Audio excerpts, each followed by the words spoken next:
Okay. Thank you, Madam Clerk. Let's call this council meeting to order. Thank you. Councilmember Kaplan. Here. Councilmember Dickinson. Here. Vice Mayor Talamantes. We expect Councilmember Pluckybaum momentarily. Councilmember Maple. Here. Mayor Pro Tem Guerra. Here. Councilmember Jennings. Here. Councilmember Vang. Here. And Mayor McCarty. Here. You have a quorum. Thank you. We're going to ask Councilmember Dickinson to lead us in the land acknowledgement and the pledge.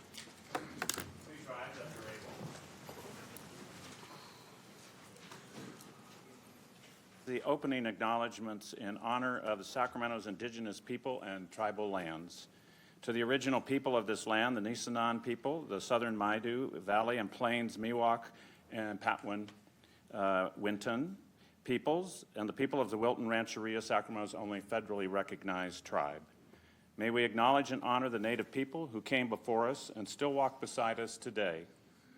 On these ancestral lands, by choosing to gather together today, in the active practice of acknowledgement and appreciation for Sacramento's indigenous people's history, contributions, and lives. Thank you, and if you will now join me in the Pledge of Allegiance. I pledge allegiance to the flag of the United States of America and to the republic for which it stands, one nation, under God, indivisible, with liberty and justice for all. Thank you. City Attorney, do we have a report out from closed session? None. Thank you.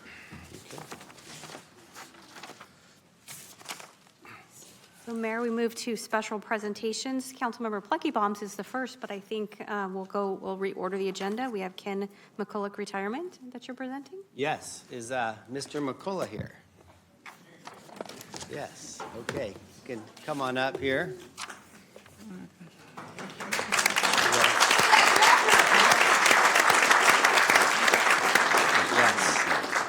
And there is a story behind that jacket, which we'll get to in a bit.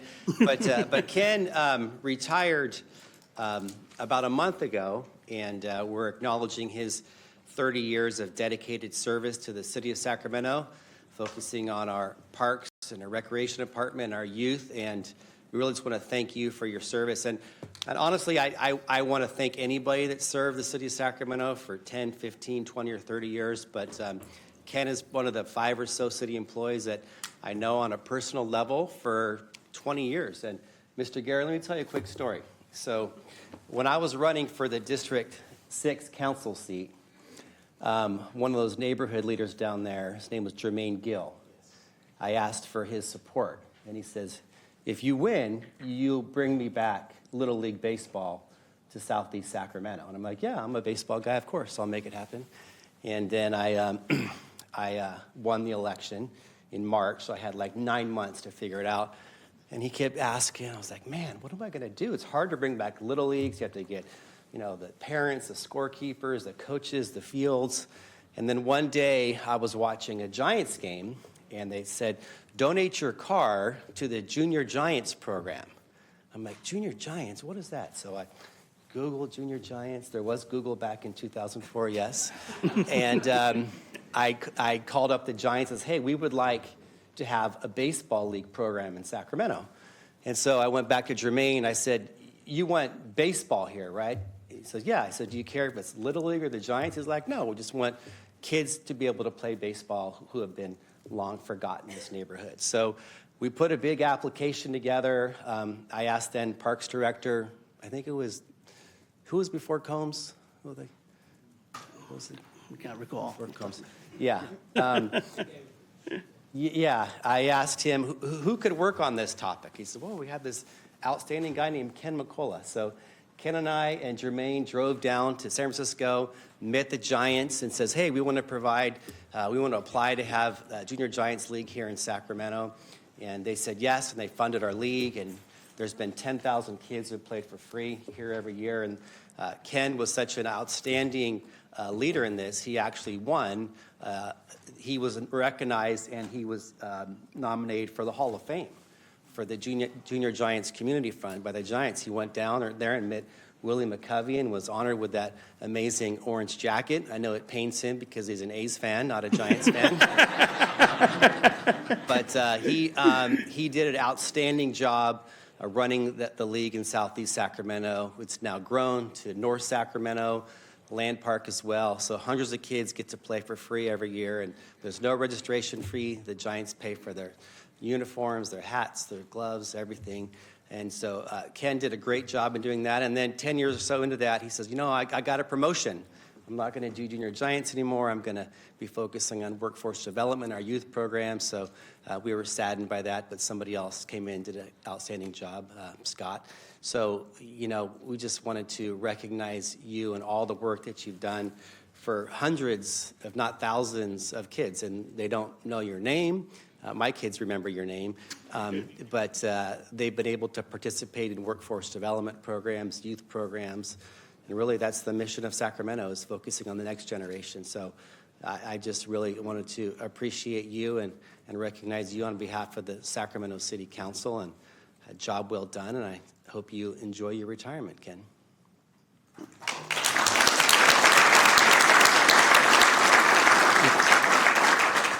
Did you want to say anything, Mr. McCullough? I just want to thank you, Mayor McCarty. And if we go back, with the Junior Giants program, Councilmember Guerra came in after you left. And all the programming that I do with the city, it wasn't just me, but I had a support staff. But I appreciate the recognition, the 30-plus years of working with the city. I enjoyed it. I'm enjoying retirement. So, but thank you all again. Appreciate it. Thank you. Thank you.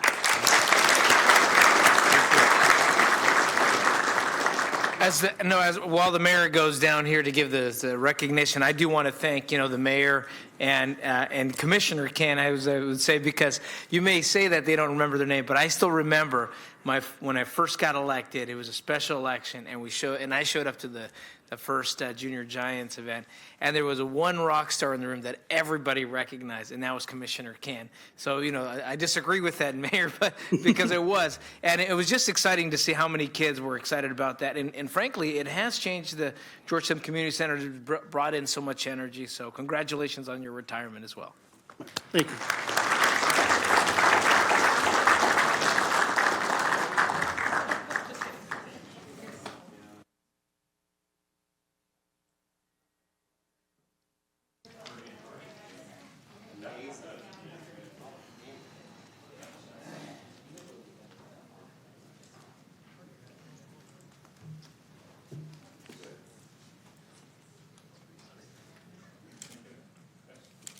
Thank you.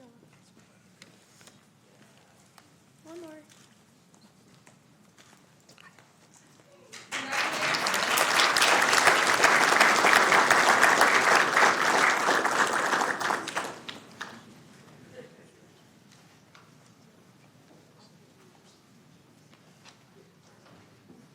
We'll now move back to the first special presentation. Councilmember Pluckybaum is going to recognize the Sacramento History Museum on its 40th anniversary. Sorry I'm late. I was looking for the resolution, which I will deliver at a later date. But first, let me read some of the accomplishments. And is Delta here? I don't. Yes. There you go. Come on, and bring whomever you want to also share in this recognition. The Sacramento History Museum has been a place that has created a venue, a forum for us to celebrate the rich diversity of people that make up our city, and an opportunity for us to look at not just where we are now, but where we've been and how we got here. So I want to give you an opportunity to say anything you might like to about the important work that you're doing at the History Museum. Oh, you brought costumes. I am thrilled. Thank you. And, Yeah, we have a few people here. Yeah, so please.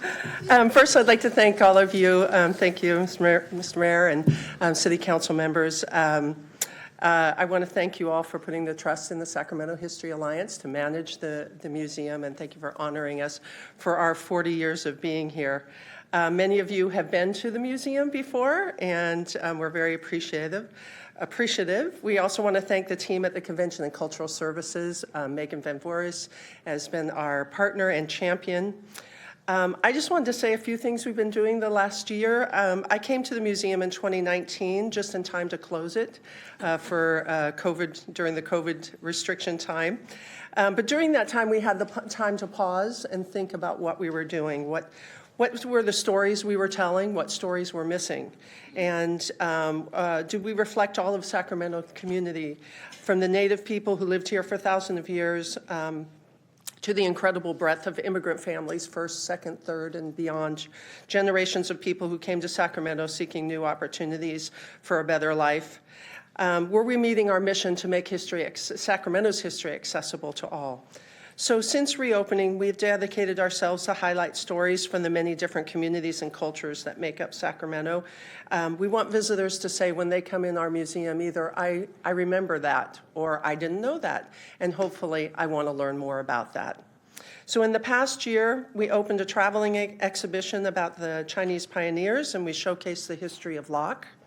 We celebrated Lunar New Year with activities and performances for children. We had free events such as the Spring Festival, complete with dancing around a maypole. Many of our living history here are part of that. The Momti Market, a day of demonstrations and vendors by California Native Americans. We honored the 100 years of the Camellia Society and the Camellia Festival. We opened an exhibition called Sacramento in a Can, featuring Sacramento's Campbell Soup plant, retirees sharing their stories of, or not retirees, but former employees sharing their stories. We had a time traveler's ball and 4 concerts called the West End Blues, where we mixed music and stories of Sacramento's vibrant West End from the late 1800s all the way through to the 60s and 70s. We showcased roots of Sacramento's Juneteenth celebration and partnered with the Sojourner Truth African Heritage Museum to create an exhibit honoring African American educators. We hosted an exhibit that celebrates, and is still going on, celebrates the 50th anniversary of Dia de los Muertos, the ceremony here in Sacramento that is 50 years old, and we did it, it's celebrated through the art and activism of the Royal Chicano Air Force.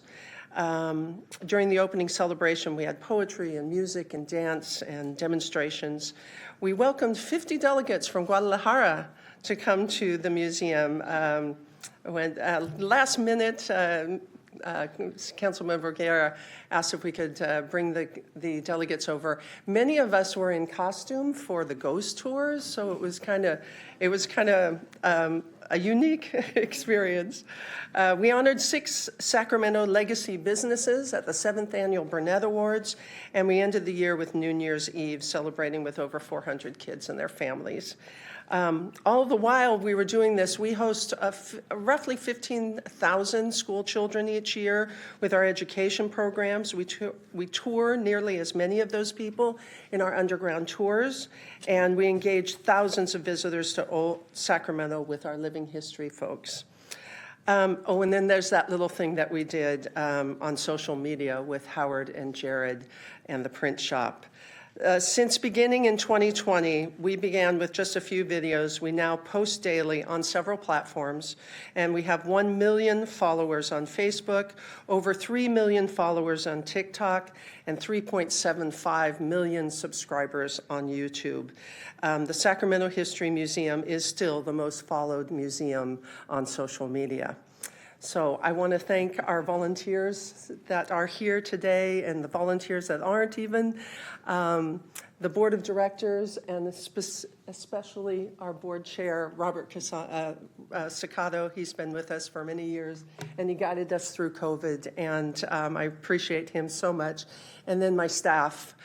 Most of them still work here, worked through the COVID timeframe, and are still working today. And they're working on things like bringing Sacramento's baseball history to the museum, coming in April just in time for spring training. So I hope you'll make a point to visit the museum. It's your museum. We are a little museum with a big heart, and I thank you for this recognition.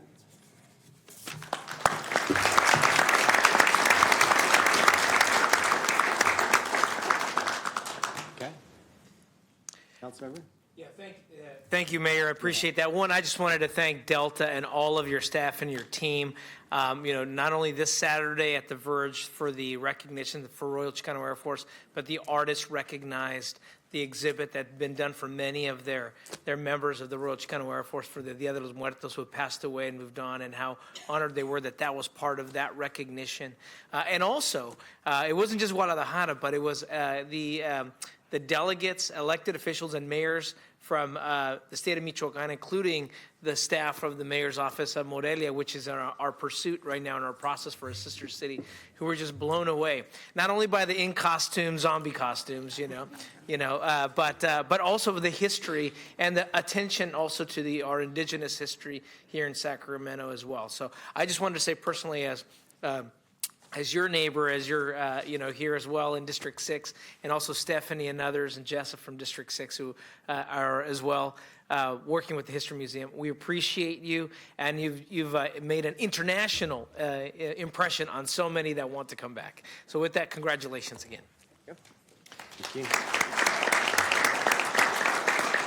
If you'd like to join us for a picture, and we'll Photoshop in the actual resolution later.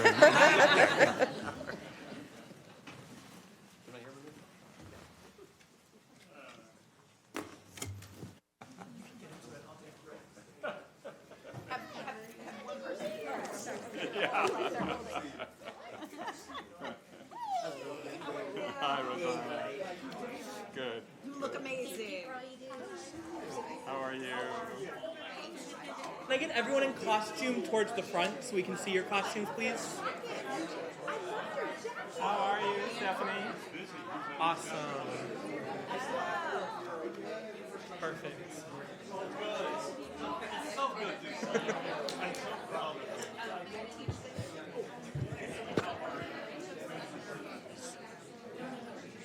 Can I have... Yep.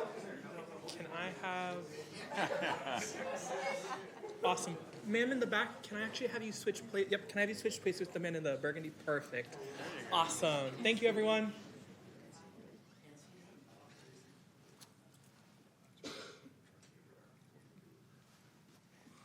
Thank you so much, everyone.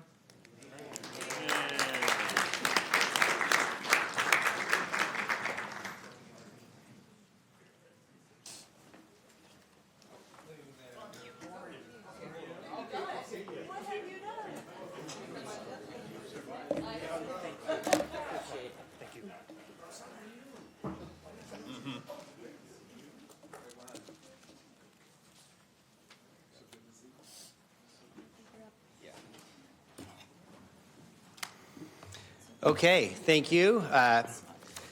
That concludes our special presentations. We'll now conclude with the business of the night, including our consent calendar. But before that, I wanted to officially recognize our new city manager.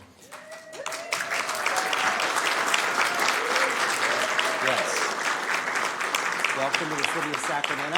I know you started last Monday, and we've been talking about you for 3 or 4 months now. So here's our moment. But I know you're going to serve us well, not just the 9 members of the city council, but the 5,000 plus city employees and 500,000 people who live in the city of Sacramento. So welcome to the city of Sacramento. Thank you. Thank you. And with that, let's begin with our consent calendar. Thank you, Mayor. Are there any items on the consent calendar that council members have comments on or wish to pull for a separate vote? Councilmember Vang? I have questions on item 12, and then I'd like to pull item 21 for a separate vote. Thank you. Thank you. Councilmember Dickinson? I just have a question on item 17. Perfect. So let's start with Councilmember Vang on item 12. Thanks, Madam Clerk. This item is regarding license plate recognition system, and it is approving a purchase agreement for a license plate recognition system to not exceed $1 million.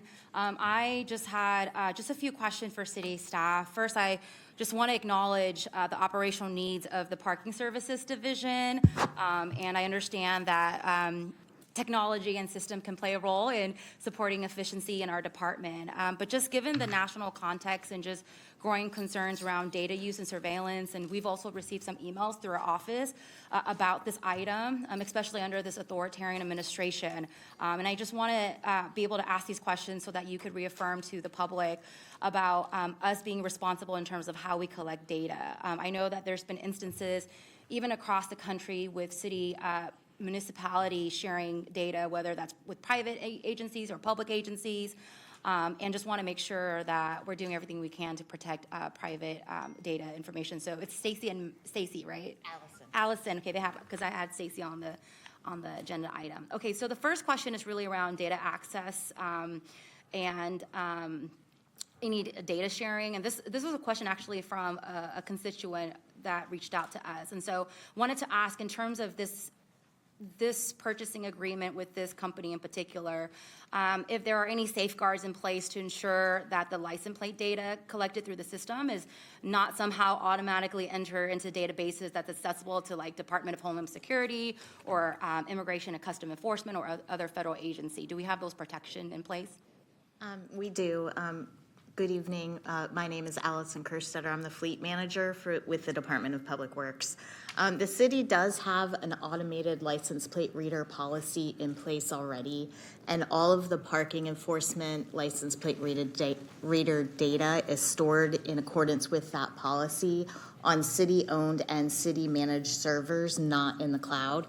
The city does not participate in the Genetech Federation program, which would otherwise allow data to be shared with other agencies. So the city does not share this information with federal agencies, including the Immigration and Customs Enforcement. Thanks, I appreciate that.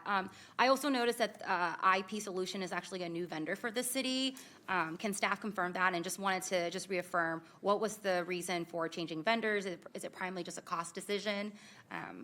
If you can answer that. Okay, IP is, the change to IP was related to vendor certification, not a change in technology or data practices. Genetech is the manufacturer of the AutoView license plate reader technology, and we currently use that on our parking enforcement vehicles. The previous vendor that we used is no longer a certified Genetech installer or a dealer, so IP Solutions is the local authorized and certified dealer qualified to install and manage the system. Okay, thanks. And then just the last question, you kind of answered this in the first question, but that the city does fully retain full ownership of the data and that there's no data sharing with license plates. Is that accurate? That's correct. Okay. Thank you. Those are all my questions. I really appreciate you answering those questions because we did receive several emails today about this. And I know that as we're moving as a city, we're going to be replacing and adopting new technology. And so we just need to be able to move forward in a way that, have clear guardrails, transparency, and ensuring we're doing everything we can to meet our operational needs while also protecting the rights of the people that we serve. So just really thank you so much for answering those questions. Councilmember Dickinson on item 17. Thank you. I think I see Peter. This is a quick question. I was just curious whether or not the County Tobacco Prevention Council, as I think it used to be called, still exists, and if it does, do you still coordinate through this grant with the council and the other tobacco prevention activists in the county? As far as I know, this money will be spent with the city to spend. Yeah. Money. Are you familiar with the county? No, we don't collaborate with that county group. Oh, okay. I mean, I'm not thinking about giving them any money or anything. Okay. I mean, they're just they were always an umbrella organization devoted to tobacco prevention, and so. Oh, we can definitely reach out and have that conversation with them. Yeah, I'm not absolutely certain that the council is still around, but if they are, it just seems to make sense that there's an absolute alignment of purpose. So yeah, we definitely look into that. It would be great if they still are, and you could all pitch in. Okay. Okay, thanks. Thanks, Mayor. Thank you. I have one speaker on the consent calendar, with the exception of item 21. Lambert would like to speak on item 3.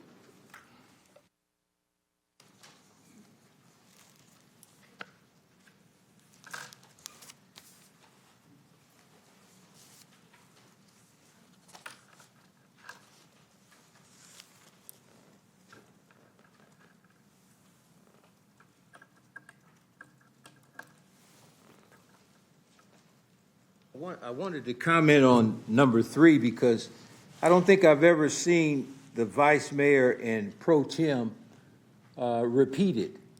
I don't think I've ever seen that, and I think it's a good choice because you need a breath of fresh air, and to me, those two are outstanding people. I don't really know Vice Mayor Telemontes, but I know Pro Tem Guerra because I met him on the road a lot when we were pushing cheesecakes originally out there, and he was very kind to me. His wife was very kind to me. I think they had just had a baby, and so I don't know how old his baby is, but whatever the first one is, we go back that far. That's how I know. Then I was going to stay till the end, but it's so long. But I did want to come and welcome the new city manager because I'm a native, and we met briefly at your, you had something, a press conference, that's what it was.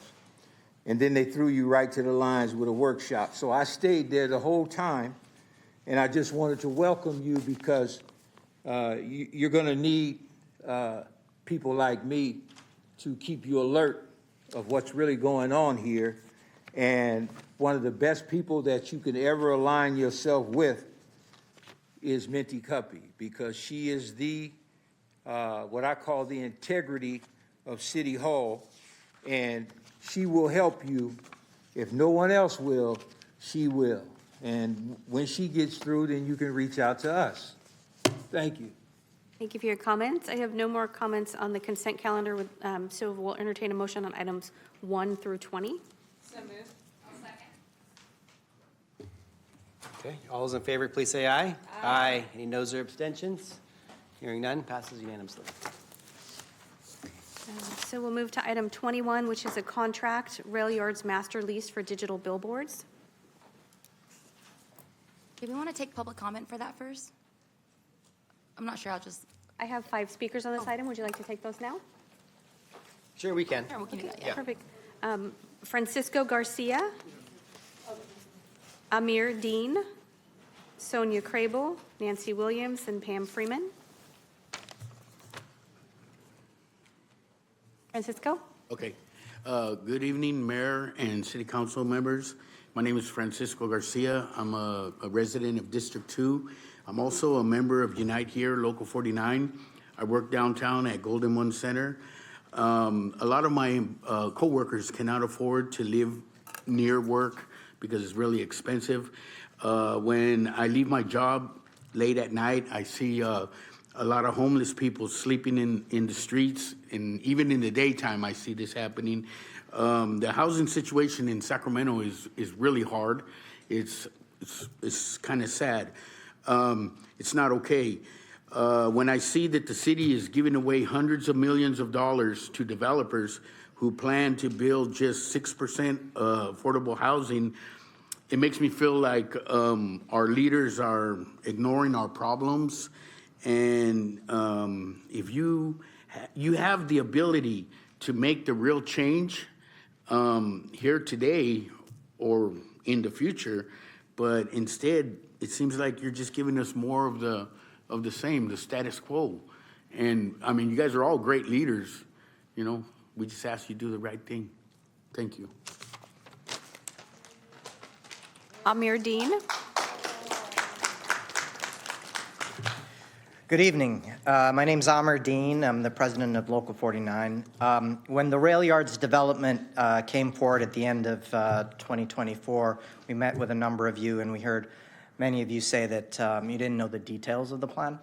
And back then, that made sense. The plan moved very quickly in the beginning. But at this point, that's not acceptable anymore. The residents of the rail yards rejected the EIFD, the $92 million EIFD last summer because of a lack of affordable housing. And instead of listening to the constituents and working towards a better deal, it seems like more of the same bad deal. For you to bring this billboard deal forward on consent is really outrageous. These billboard leases are a giant hidden subsidy for the rail yards developers. The city has refused to disclose their value, but according to our calculations, the value of the 12 billboards is an estimated $115 million. Council said this project is privately financed and that the city is only helping to pay for infrastructure, but these billboards are not restricted to paying for infrastructure. You should not vote on this deal until the value has been analyzed and shared with the public. Sacramento should not be giving away an estimated $115 million in free leases, but instead dedicate this money towards more affordable housing in Sacramento. The current deal calls for just 6% out of 10,000 units. We call for 25% affordable housing. In San Francisco, the Mission Rock development will have 40% affordable housing. Concord's Naval redevelopment is slated to have 25%. The rail yards should have 25% affordable housing and a tenant stabilization fund, and the funds from these leases should help to make that possible. Thank you. Thank you for your comments. Sonia Crable. Following Sonia is Nancy Williams. Hi, I'm Sonia Carabell, and I'm here with Unite Here Local 49 and Rail Yards for All to oppose the latest phase of this corporate giveaway rail yards deal. It's outrageous that the city is still not disclosing the value of this huge subsidy for developers in the form of billboards. As Amr said, we estimate that the total 12 billboard leases that are currently planned for $0 are actually worth $115 million. That's based on the rent that the city receives for Clear Channel digital billboards as of 2024. $115 million is a lot of money, even more than the $92 million EIFD deal that residents rejected last summer. It could be used to help achieve desperately needed affordable housing in Sacramento instead of the shameful 6% currently proposed. City Council should postpone this vote until we know the value of the subsidy and can have an honest discussion about how to use it. We have been advocating for 25% affordable housing at the rail yards, and we've heard that it's not financially possible, even though Sacramento is suffering from an intense housing crisis that our members and many other people are feeling. But we have a plan to achieve 25% affordable housing at the rail yards. With $115 million from the billboards and 20% of the EIFD revenue, or $154.2 million, Sacramento could pay its typical contribution of $120,000 per unit for 1,900 additional units of affordable housing, which would bring the total to 25% out of 10,000 units. There would even be money left over, which should be dedicated to a tenant stabilization fund. 20% of EIFD revenue is based on the 2021 Sacramento General Plan, which requires 20% of all EIFD revenue to be set aside for affordable housing. Though the original EIFD is from 2019, we believe applying this 20% requirement would be a smart way to make affordable housing, 25% affordable housing possible, and it's the right thing to do. So please have that discussion another day with the real figures in front of you. Thank you. Nancy Williams. Nancy Williams and Pam Freeman. Nancy here? Thank you. And following Nancy is Pam. Good evening. My name is Nancy, and I live at the AJ Apartments out in the rail yards. Beautiful luxury apartments, and I'm in affordable housing. And I also was one of the residents who spoke out against the rail yards deal last summer because of the lack of affordable housing. When Sacramento's giving away millions of dollars in subsidy, developers should be able to do a lot better than 6% affordable housing. We're asking for 25. You're going to hear 6, 25. You guys offered 6. We need 25 at least. A tenant stabilization fund would house people and keep them housed. There is nothing like recertifying for your affordable housing and know that you cannot live there another year. You get a place, you move. You get a place, you move. It's absurd to vote on this billboard deal without even knowing what you're giving away.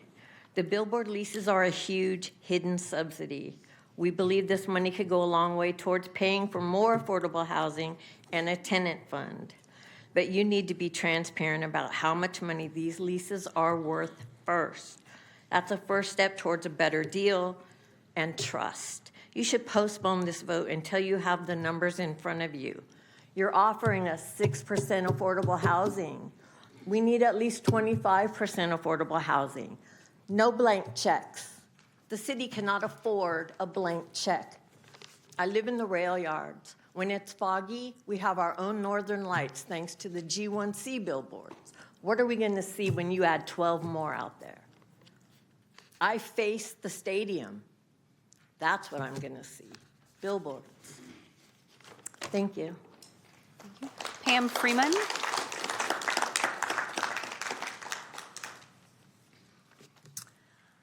I'm Pam, and I live in the Wong Center. Not the wrong center, the Wong Center. And it's in the middle of the rail yards. I was part of the majority of residents in my neighborhood who rejected the $92 million rail yard deal 6 months ago. We said no, because the project has just 6% affordable housing out of 10,000 units.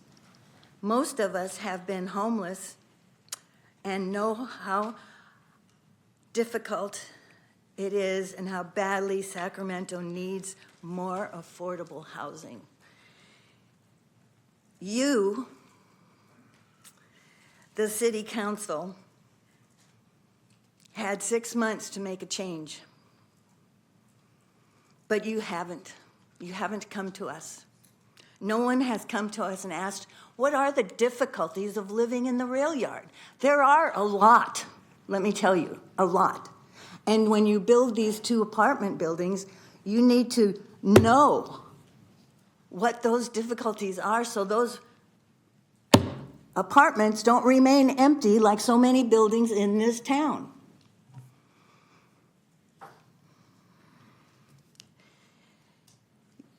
You haven't come back to us to the negotiating table as to what we need. You haven't gone back. You haven't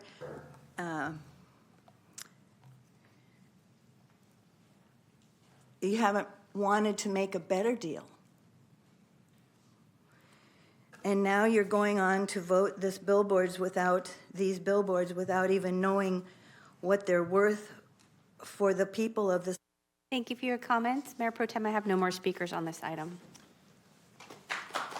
Great, thank you, Madam Clerk. This is a consent item that's pulled off consent. Let me bring this back to the council. Is there questions from the council? Councilmember Vane. Thank you, Mayor Pro Tem, appreciate it.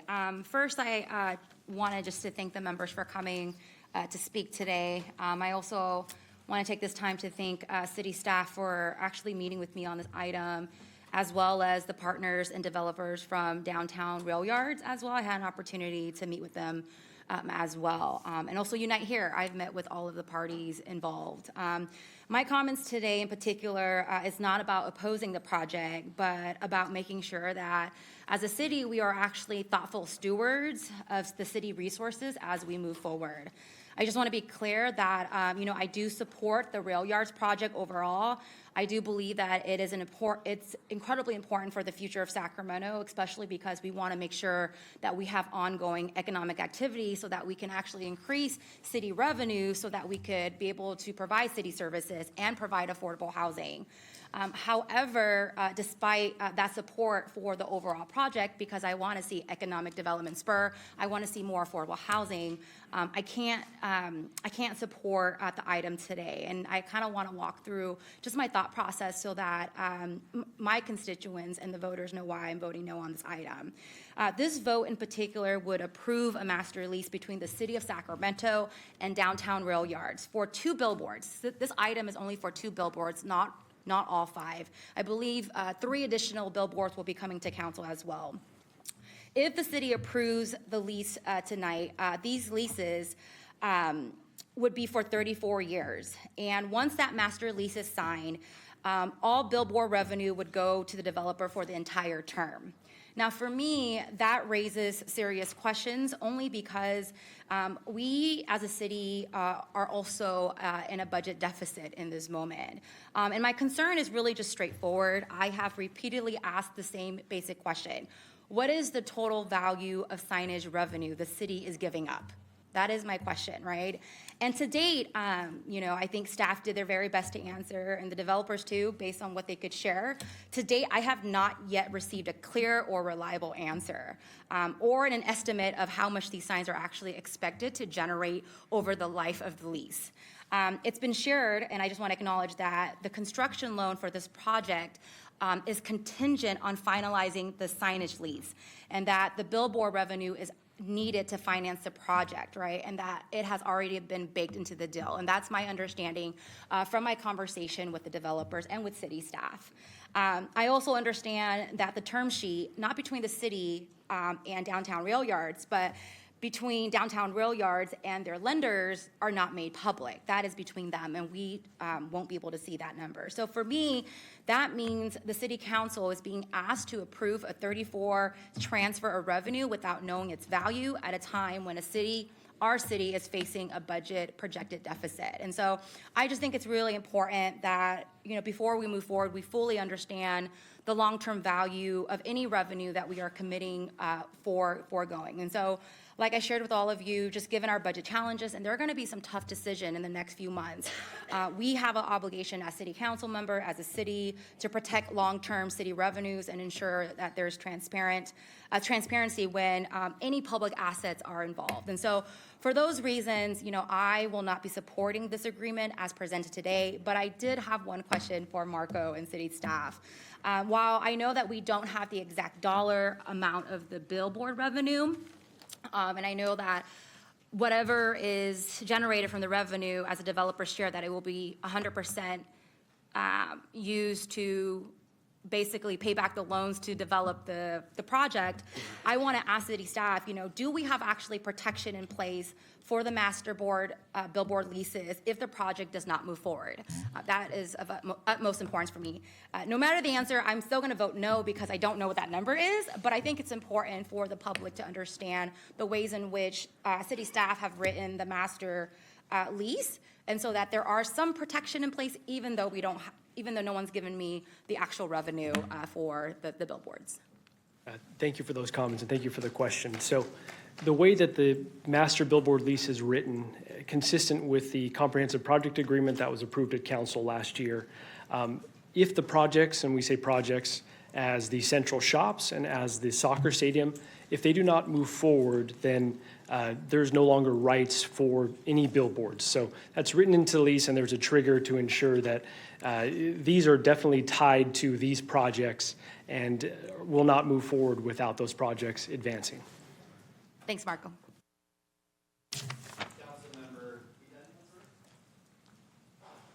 Councilmember Pluckyball. Move staff recommendation. Thank you. Councilmember Vice Mayor Talamantes. Thanks, Mayor. Marcos, can you come back up here? I know Councilmember Vang just mentioned it, that it was, it was a deal that was secured and it's part of the contract and it's part of the greater project. There's a lot of moving pieces and there was a lot of negotiations that were done for this big project. But as she also mentioned, we are stewards of taxpayer dollars, and being accountable and transparent to the public is the most important thing that we can do, especially after some of our debts to the Golden One Arena. People compare this revenue to the parking garages, which they're totally separate, but that's the comparison that I hear in the community. So can you give me a rough estimate on the revenue side of what maybe you can disclose? And then I know we have the feasibility study coming for all billboard signage, so if you can touch on those two, that'd be great.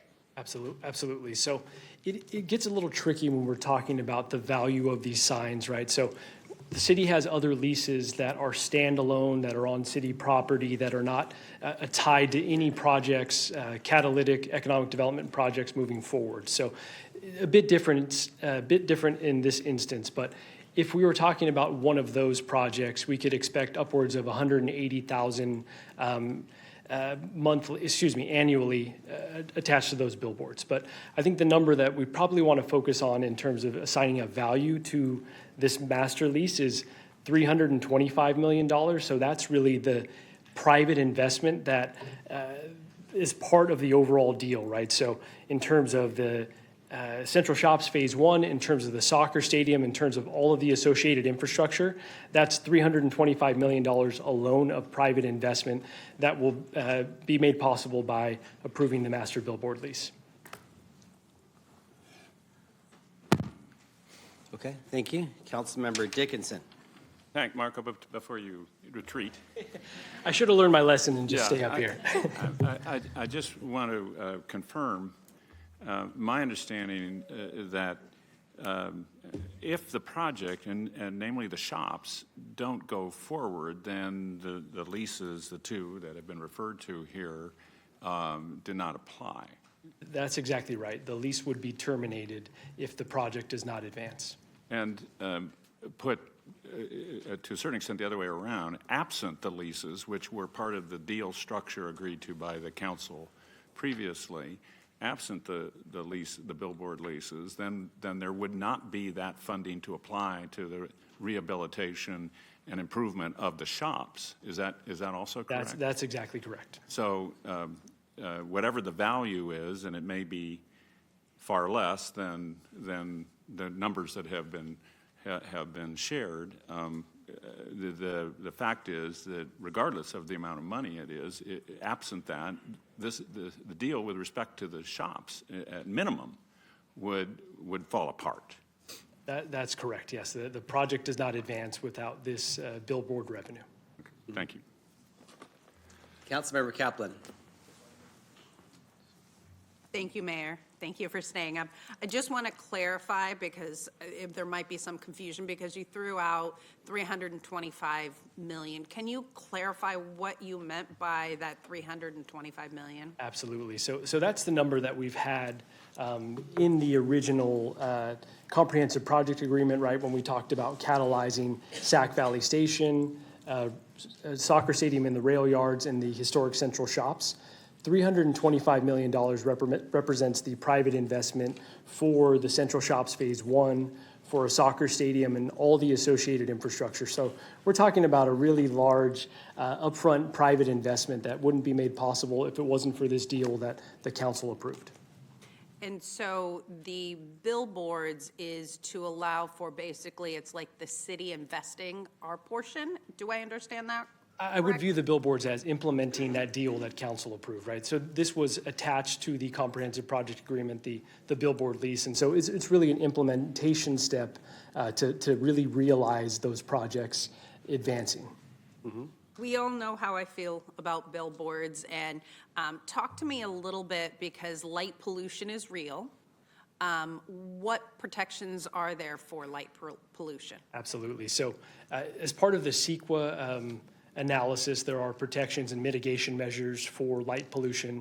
On top of that, each billboard location needs to go through site plan and design review. So everyone will have conditions in terms of being sensitive to surrounding uses and any light pollution, and if there are impacts that they need to be toggled or adjusted to account for those impacts.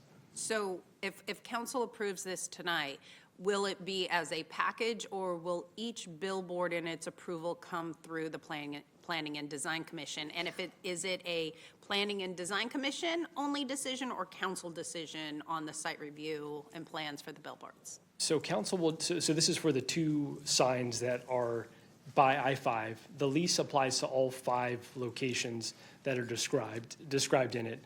Council will need to make findings for all the 3 remaining locations, and then all of those locations will need to go through site plan and design review. That happens at a staff level. Okay, and so will the public get another opportunity to talk about the location or the site plan of the billboards? When council makes those findings, yes, it'll be on the council calendar, and the public will have an opportunity to weigh in. Okay, so whenever that comes, be it a year or 5 years from now, there is still more opportunities for that. Can you talk to me about, because many of those who spoke in opposition talked about 6% affordable housing. Where did that number come from, and is it part of a contract, and where is there council authority to change that? Yes. I believe the 6% number that they're referencing is referring to the mixed income housing strategy. It's a complicated document. It talks about various housing types, levels in terms of, how the project builds out. That was approved in 2015 or 2016. In order to change that document, we're talking about potentially blowing up the development agreement. So it would be a huge unwinding of the project that's been in place for about a decade. So these billboard agreements and discussions do not amend or change the development agreement? They do not. So it really is a separate thing that we'd have to go through to address the affordable housing? Exactly. Okay, thank you. Thank you. Thank you. Councilmember Jennings. Thank you, Mayor. This has been a great conversation. I've heard a lot. I believe that the council member of the district has put a motion on the table. I'd like to put a second to that motion so we can move forward with this item. Okay, we have a motion and a second. I just have some comments as well. I'm in full support of this item, and I hear some of the concerns as far as, corporate subsidy or handout or fleecing the taxpayers, and I'll say this is a good deal, and I know this when there's a bad deal because I voted against the other deal that was referenced 14 years ago when that did put the general fund at risk, and it took away. Now we're spending roughly $4 million a year of the general fund to backfill that, and so that isn't the deal here. This is apples and oranges. There was part of that arrangement there. The ability to the project to have billboards, and those were of value, and that was clear. That was part of the subsidy back then. I will say that's a bit apples and oranges because here there's nothing there. But for this project, there would be no value in having billboards in the middle of that open infill development, which has sat fallow for decades. And so this was many, many years in the making. I think it's a fair compromise. Again, no impact on the general fund. And again, but for this development, there would be no implication of having any value for the billboards anyway. And to answer the council member's question from District 8, if those developments aren't built there, this whole thing goes away and falls apart. So what's the upside of this?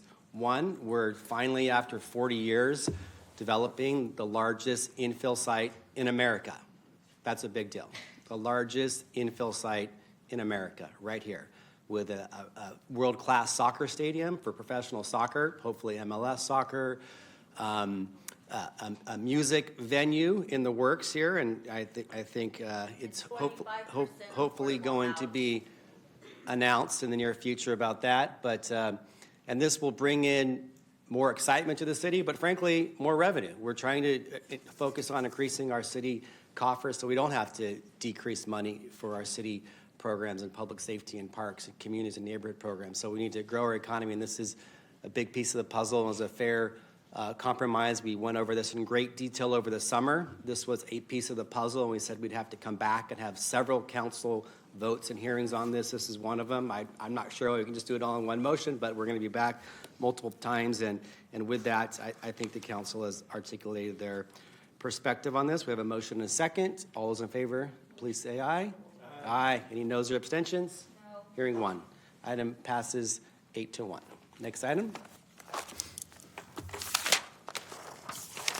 So, Mayor, we now move to our public hearings, and item number 22, staff has asked that we continue that to February 3rd, 2026. So if I can entertain a motion to continue that to February 3rd. Second. Third. Thank you. Motion and a second. All those in favor say aye. Aye. Opposed? That motion passes unanimously. We now move to item 23, which is the 2025 Title 17 Omnibus Ordinance and Ordinance amending various provisions of Title 17 of the Sacramento City Code relating to planning and development. Mr. Conlon. Good evening, Mayor and council members. My name is Kevin Collin.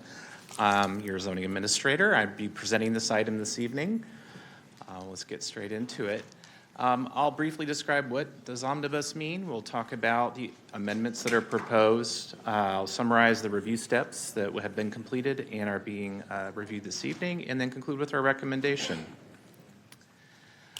What does omnibus mean? It means it's a law that covers a variety of topics. Mixed bag of miscellaneous, various to, for, by, with, or from everything. I think another more functional way to think about this omnibus ordinance is routine maintenance. We aspire to be before you on an annual basis to keep our Title 17 Planning and Development Code well-functioning and consistent with state law. There are continually, every year, every legislative session, state laws to respond to, and this ordinance does that. We characterize or categorize the amendments into three basic buckets. They consist of state law consistency, streamlining existing policies without making a new one, or just clean up. The ordinance before you tonight covers the first and the third topics. In your background attachment to your staff report, we have described in detail the ordinance in terms of what existing regulations say, what the issue is with our amendments, and how we are rationalizing a change through the amendment. I will just briefly summarize. The state law consistency changes relate to legislation from the 2024 session. The bills are cited on the slide. We additionally had a mid-year budget trailer bill, a lot of changes that came through, in particular AB 130. The ordinance incorporates amendments to resolve all existing conflicts with those laws. And the third bucket is administrative cleanup. We have two changes that are proposed, just first concerning when appeals are considered timely filed, and we also have an enabling provision for objective standards concerning accessory dwelling units at historic properties. We have been before the Planning and Design Commission as well as the Law and Legislation Committee and received their approval recommendations. With the pass for publication at a previous meeting, we're here for a public hearing tonight. We are asking for the council to conduct a public hearing and on conclusion pass a motion determining this ordinance exempt from CEQA and adopt that ordinance amending various provisions in Title 17. Thank you for your attention. With that, I'm available for any questions you may have. So Mayor, I have one public comment on this, and at this time I'd like to open the public hearing. Okay. Muriel Strand.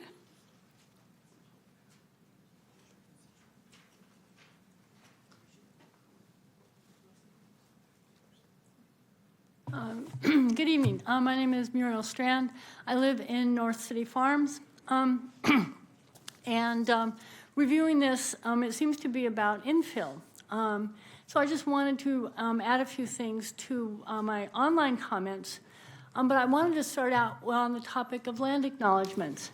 Land acknowledgements are great, and we need to acknowledge the land itself, the flora, the fauna, the bugs, the birds, the critters, the everything. It's so important.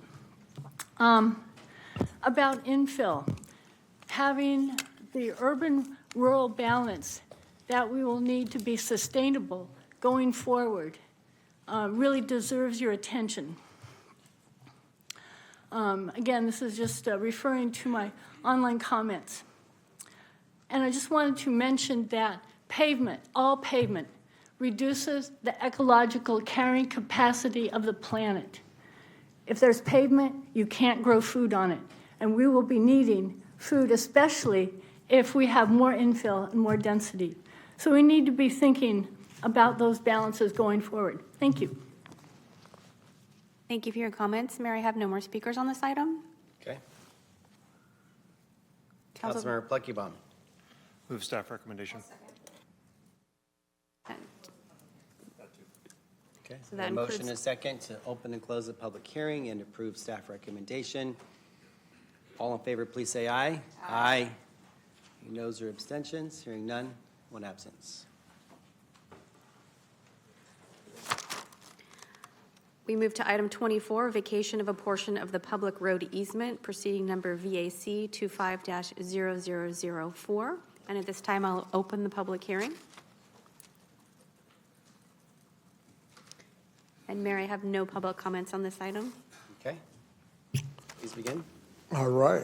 Good evening, Mayor, Madam Clerk, and council members. My name is Thomas Adams with Engineering Services Section of the Public Works Department. Item 24 on the council agenda is to request to vacate a portion of the public road easement adjacent to the property located at 1541 Jesse Avenue in North Sacramento. This portion of the easement dead ends at the at the subject property and is exclusively used for site access to that property. This vacation request is conditioned upon the relocation of certain utility power lines and the reservation of public utility easements.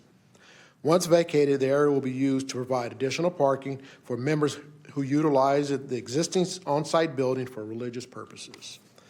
City staff, in coordination with reviewing agencies, support this vacation request. The recommended action is consistent with the 2040 general plan and it is in compliance with the California Streets and Highway Codes. That ends my presentation. Staff will answer any questions that you may have. If there are no speakers, I'll move to open and close the public hearing and adopt the resolution. Okay. Okay, we have a motion and a second. Do we have any speakers? I have no speakers on this item. Okay, motion and a second. All those in favor, please say aye. Aye. Any noes or abstentions? Hearing none, item passes 8-0. Passes 9-0. Talamantes 9-0, just yes. entered the room. Thank you. And I didn't hear an affirmative, correct? Yes. Thank you.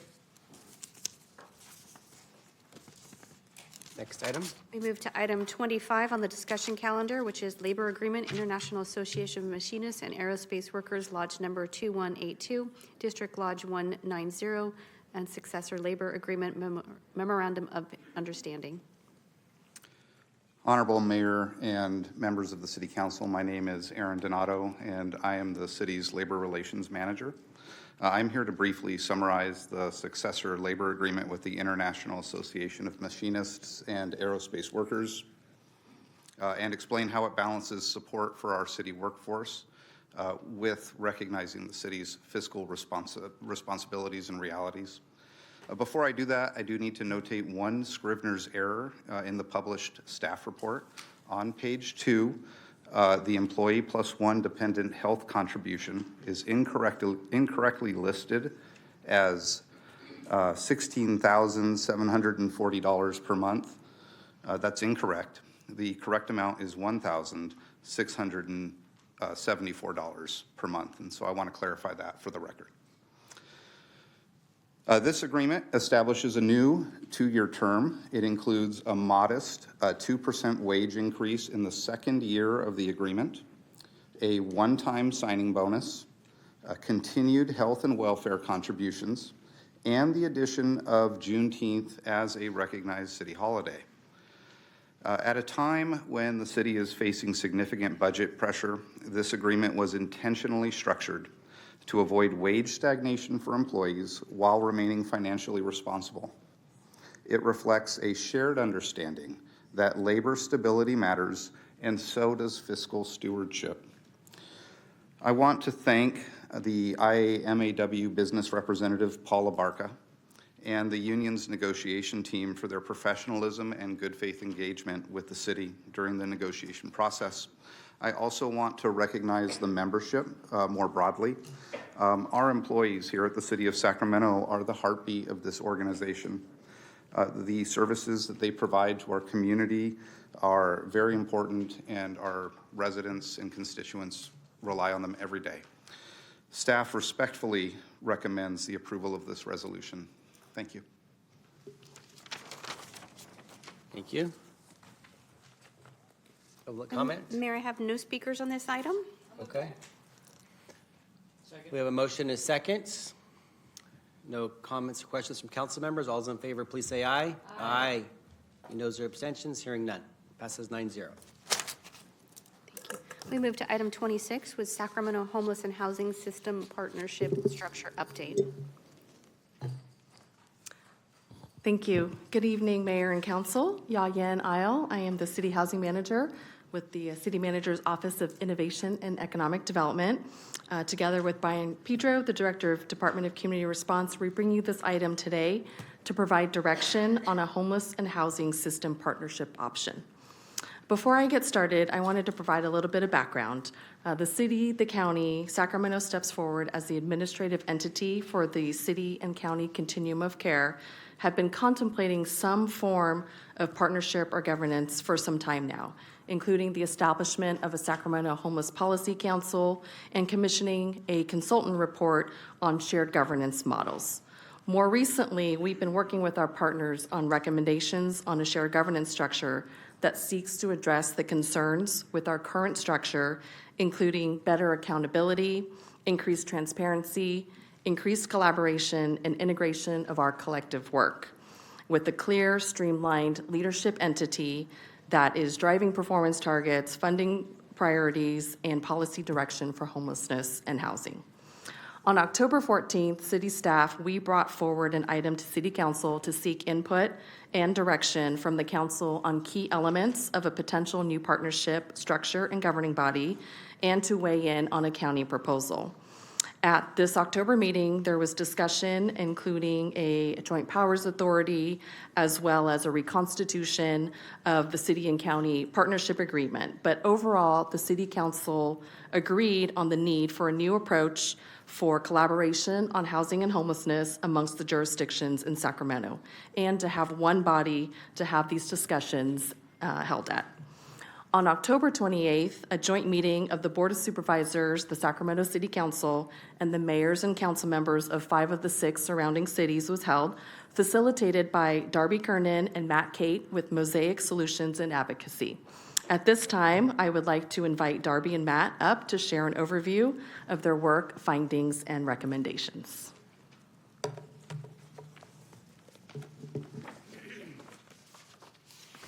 Good evening, everybody. I'm Darby Kernan, and this is my partner, Matt Kate. We're going to kind of take a time to go over our report and the meeting that we had, and then Matt will walk through the recommendations we make in the report.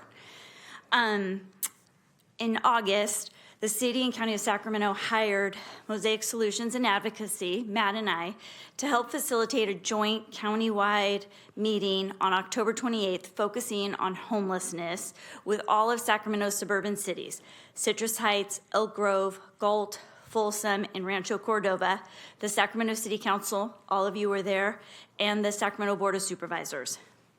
Prior to this meeting, we had sent out a Qualtrics study to all of you, the Board of Supervisors, the mayors, critical city and county staff, the COC, SSF, SHRA, all of the partners in the housing and homelessness space, sheriff, as well as Sacramento Metro.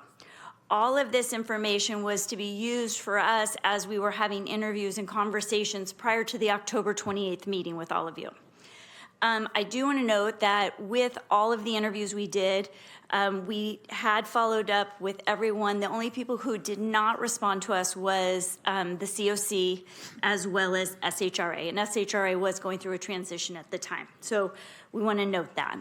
We also, after the October 28th meeting, held about 18 to 20 post meetings with you as well as other electeds to talk about the 28th. Some of the key things that we heard in those meetings and interviews was concerns about the lack of coordination in addressing homelessness across various jurisdictions, the lack of affordable housing in Sacramento. The accountability issue was definitely something very present, where there wasn't a lot of understanding between different organizations what was happening. There was a frustration over the silos with housing and homelessness partners. Sacramento does have a lot. We have the COC, we have Sacramento Steps Forward, we have SHRA, there was the Sacramento Housing Policy Council, there's the Homeless Strategic Leadership, there's the City of Sacramento, there's the County of Sacramento, and then you have all of the suburban cities as well. And so in that, there's a lot of decisions being made, but there is nothing that really pulls everybody together to make sure that things are happening in a county-wide decision process. The other key thing we really heard was concerns and frustration with Sacramento Steps Forward and the fact that electeds did not have regular information or easy to understand data from SSF or the COC. And in fact, there was a lot of confusion over the relationship between the COC and Sacramento Steps Forward. Was SSF the staff to the COC, or were they calling the shots more than the COC? So that came up a lot in our conversations. Other key factors that we heard from everyone was a need for faster response time to constituent services, a desire for formal forums for regular coordination, not just on homelessness, but housing as well. One place where you can all talk and have a county-wide conversation. Direct involvement in resource allocation decisions, and more preventative services because we cannot build our way out of this. There was consistency at the countywide on these issues, and even during the October 28th summit. In a live poll we did, 99% agreed to keep working together and create something fast, effective, that provides shared governance with protection of individual jurisdictions' resources. While we were going through this process, HUD came out with a new NOFA that changed the focus of how the HUD funding would be used and kind of gave preference to COCs that had electeds and law enforcement on their boards. That played a big factor in our recommendations as well, because what we saw was the COC about to change considerably potentially, and I know that got pulled back, but you saw that the factor of the lack of federal funding, the changes in the federal jurisdictions really was going to have an impact. And I guess the biggest thing we heard was that you, the elected officials, want to have direct decision-making in what is happening. You have 90% of the problem. The County of Sacramento and the City of Sacramento spend funding to address 90% of the homelessness problem in Sacramento. And you want to be part of the decision with even that other 10%, that you should be the ones, because you're being held accountable by your constituents, that you should be the ones making these decisions. And so now I'm going to kick it to Matt to kind of go through our recommendations. Thanks, Darby. Mr. Mayor and members of the council, as Darby said, I'm Matt Kate and Darby's business partner. Our first recommendation for the council is to reorganize the leadership of the COC.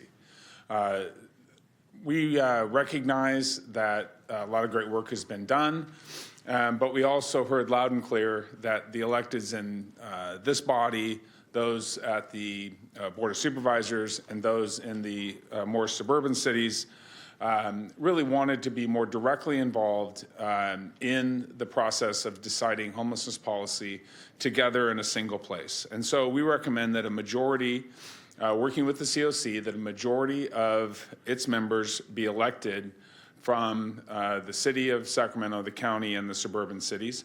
We would also recommend inclusion of members of law enforcement, hospitals and healthcare, first responders, business and school officials. And then finally, we recommend that a number of members who are currently on the COC with lived experience and who bring that diverse view stay on the COC as well.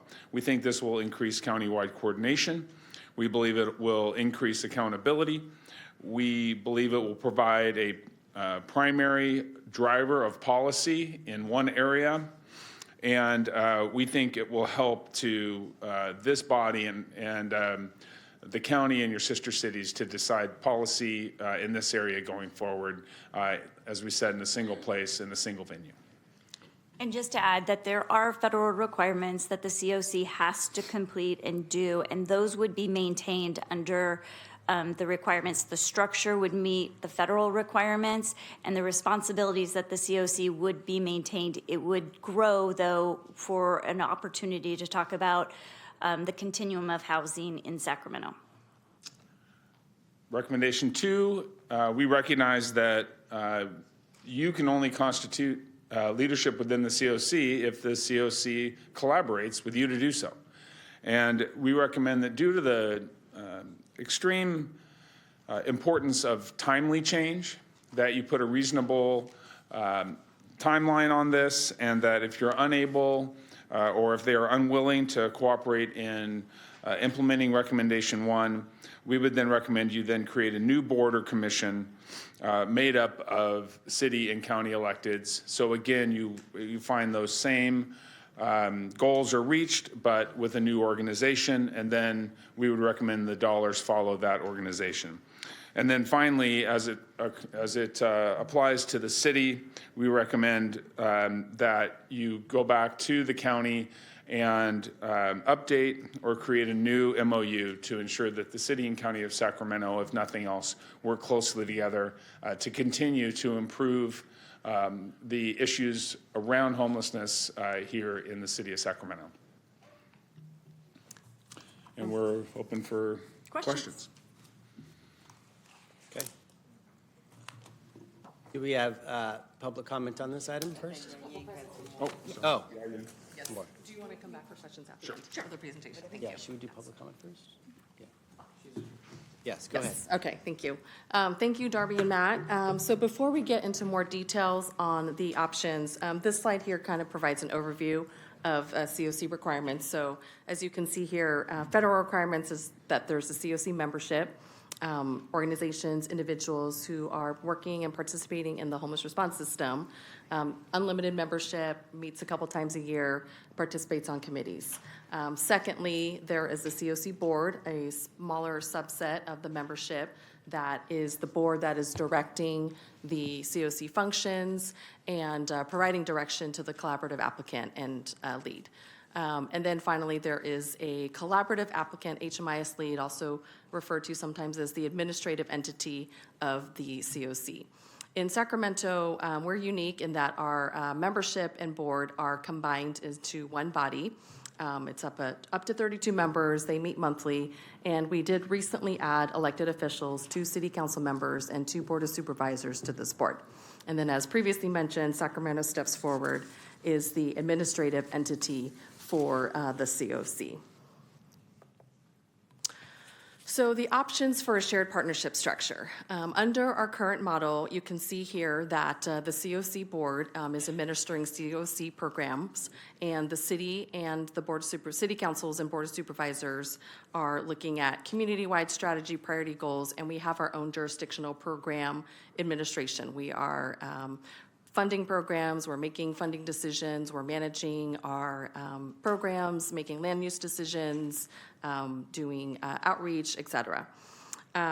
We currently, the COC board currently under this model only has authority to consider COC functions, and similarly, the board and council, we are looking at decisions within our purview, and there is no kind of cross-pollination between those 2 bodies.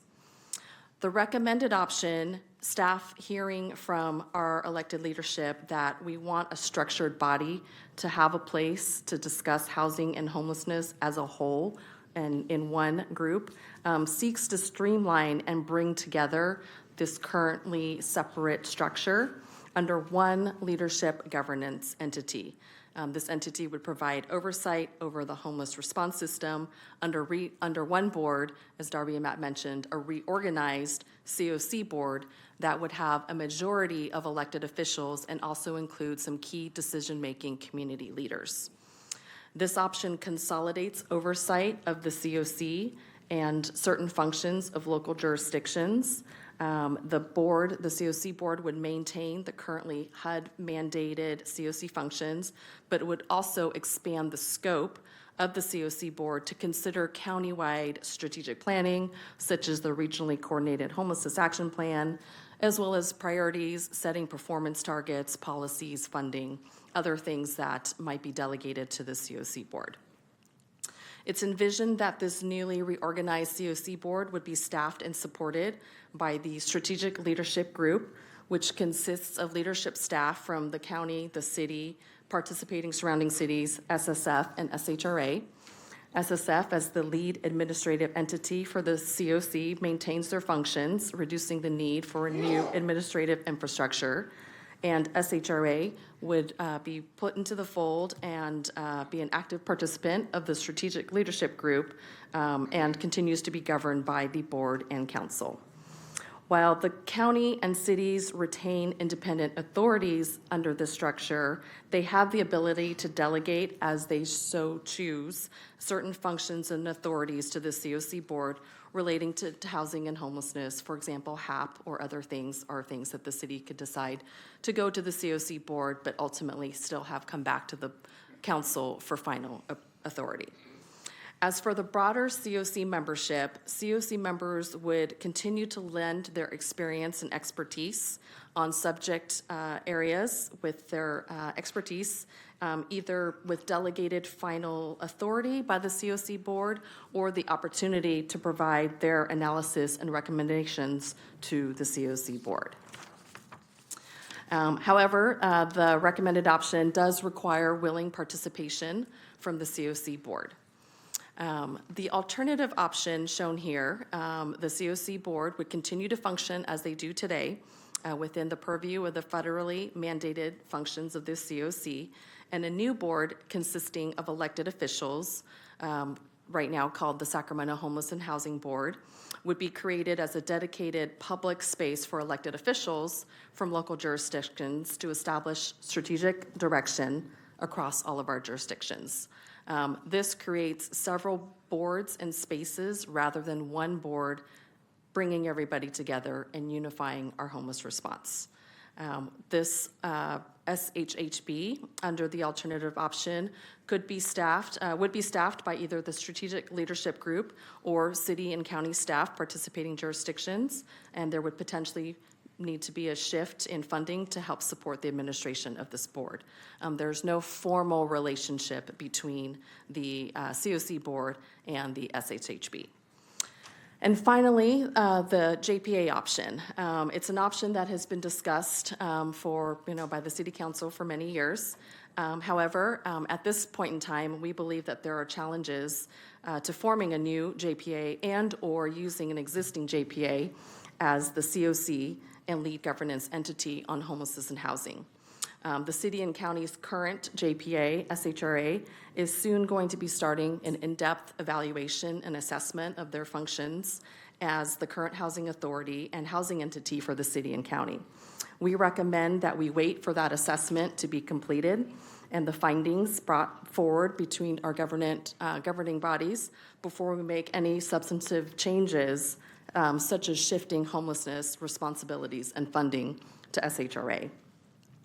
As for the creation of a new JPA, that process is lengthy, needs willing partners to participate in the JPA, but certainly something that staff could continue to look into, and also something that the future new COC board could also shift towards in the future. Let's see, so the next slide. When Senator Ashby paused SB 802 to give local jurisdictions time to consider a governance structure, the senator included 5 requirements for city and county housing and homeless response. We believe that the recommended option is closer to meeting the intent of the 5 requirements than the alternative option. I do want to note that this chart here is city staff analysis and interpretation only. We had the opportunity to meet with Senator Ashby's staff last week to discuss these 5 requirements and share more about the recommended option. The senator's staff asked thoughtful questions about the options, but ultimately expressed that they would need more details and information about enforceability, the roles and responsibilities to consider whether or not the recommended option would fully meet their 5 requirements. Finally, I wanted to provide a status and update from our surrounding partners and jurisdictions. On December 9th, the County Board of Supervisors heard this item, and they approved a motion that directed county staff to move forward to pursue the recommended option to reorganize the COC with a majority of elected officials. The board also included in their motion authorization for county staff to work with any willing cities to establish the SHHB per the alternative option if the COC board and cities are not interested in pursuing the recommended option. The surrounding cities will also be hearing this item at the end of January and early February.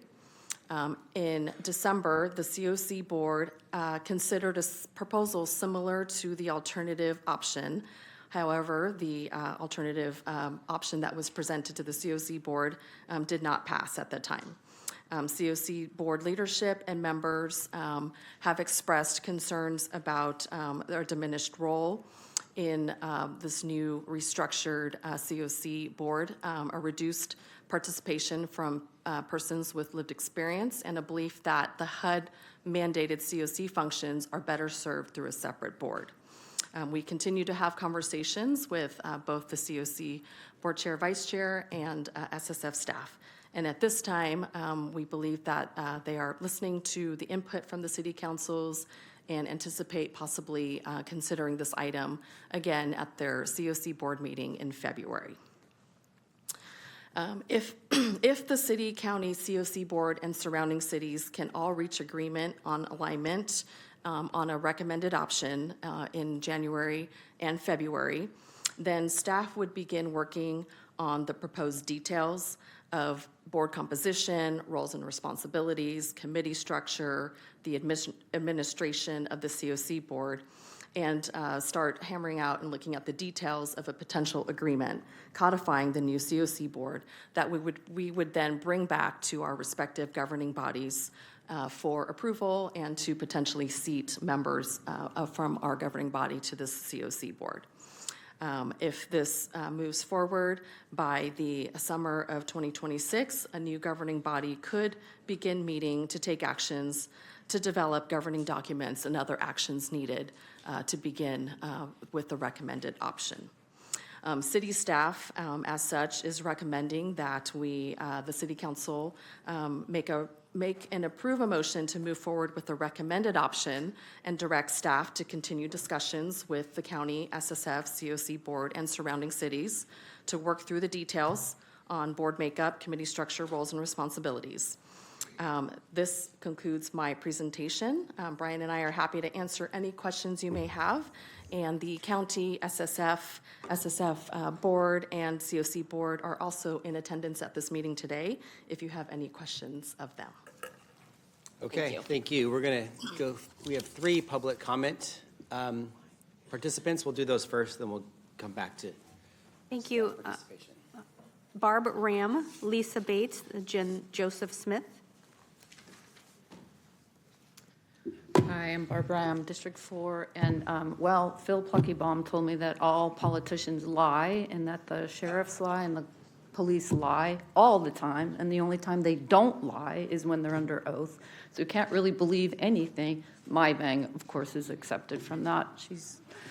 But this is absurd. Please oppose and do not vote on this. You're asking for all of the homeless network, framework, tens of organizations to vote on this because of this one slide that these 2 people, one slide that says keep elected officials and leaders at the forefront of oversight and decision making.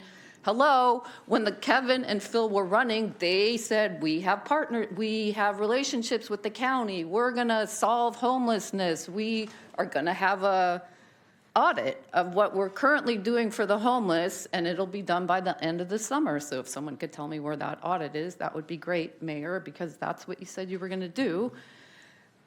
To think that there's another layer without asking the 50 to 100 organizations that are currently working in this city to help the homeless, it just seems absurd. I didn't know I was going to be talking on this. I can't believe we get one little slide with 2 brief little things about recommendations and how they got there. It's absurd. Please oppose this. Please tell the truth that you can do something or you can't do it. And then I just have to say, may you be happy and may you be well.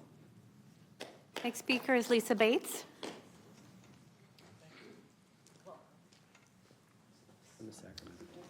Good evening, Mayor and Council. Lisa Bates, CEO for Sacramento Steps Forward. We're here today, obviously, because resolving homelessness remains one of the highest priority issues for Sacramento County residents, our unhoused, and for you as elected leaders.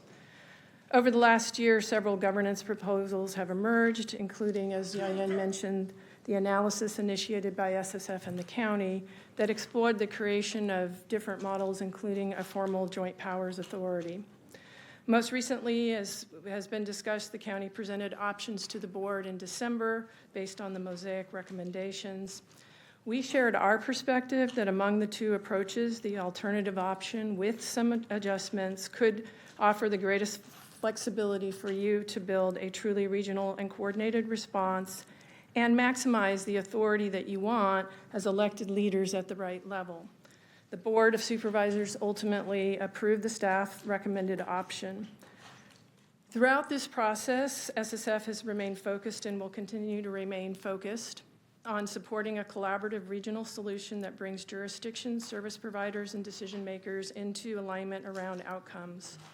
We know that for an effective response to homelessness, we believe political leadership must be aligned. There must be a regular forum to meet, deliberate, and take action, and we must be clear about what authority is delegated for regional decision-making. It is even more important now given the shifting and dwindling funding streams from our state and federal programs and agencies. We today have not seen a lot of detail or clarity on what actions and decisions would any of these options provide. But we do know that alignment paired with accountability, informed by data and technical expertise, community-based partnerships. Thank you for your comments. Your time is complete. Our final speaker is Joseph Smith. Mayor, Council, I'm Joseph Smith. I'm the COC Board Chair. The Continuum of Care's current governance structure reflects proven models used by high-performing regions across the country. In these systems, an independent COC board governs HUD-required responsibilities, while a designated lead agency provides staffing, HMIS administration, and tech support. This structure creates accountability and performance without turning the COC into a countywide homelessness authority. Sacramento is not operating in an experimental space. Communities like Houston, San Diego, Austin, and Tucson use the same approach. In each case, the COC board retains authority over HUD functions, and the lead agency supports system operations. This model is widely recognized for improving transparency, stability, and results. The decision before us has real consequences, and I would ask the council to consider this outcome. If the COC does not align with the county's preferred structure, there is a risk that Sacramento steps forward could be weakened, destabilizing staff and system coordination. If the COC does align with the county's proposal, we risk losing an independent COC and shifting authority away from the community and toward elected bodies whose priorities may change over time. It is possible that these decisions will cause harm to people living outside. Even under intense pressure, we cannot jeopardize care coordination and stability that people experiencing homelessness depend on every day. People living outside should never be placed in the middle of a governance dispute or put at risk to force an outcome. I'm running out of time, so I'm going to get to the ending paragraph. If the city chooses to follow the county's lead, as the COC board chair, I will bring the decision to turn the continuum of. Thank you for your comments. Your time is complete. Mayor, I have no more speakers on this agenda item. Okay, thank you. Proceed now with council questions, comments, deliberation. Councilmember Maple, start us off. Thank you, Mayor, and thank you very much for the presentation. I really also want to appreciate Lisa Bates and Joe for coming and sharing your thoughts as well. Mayor, I really appreciate the opportunity to serve on the COC board.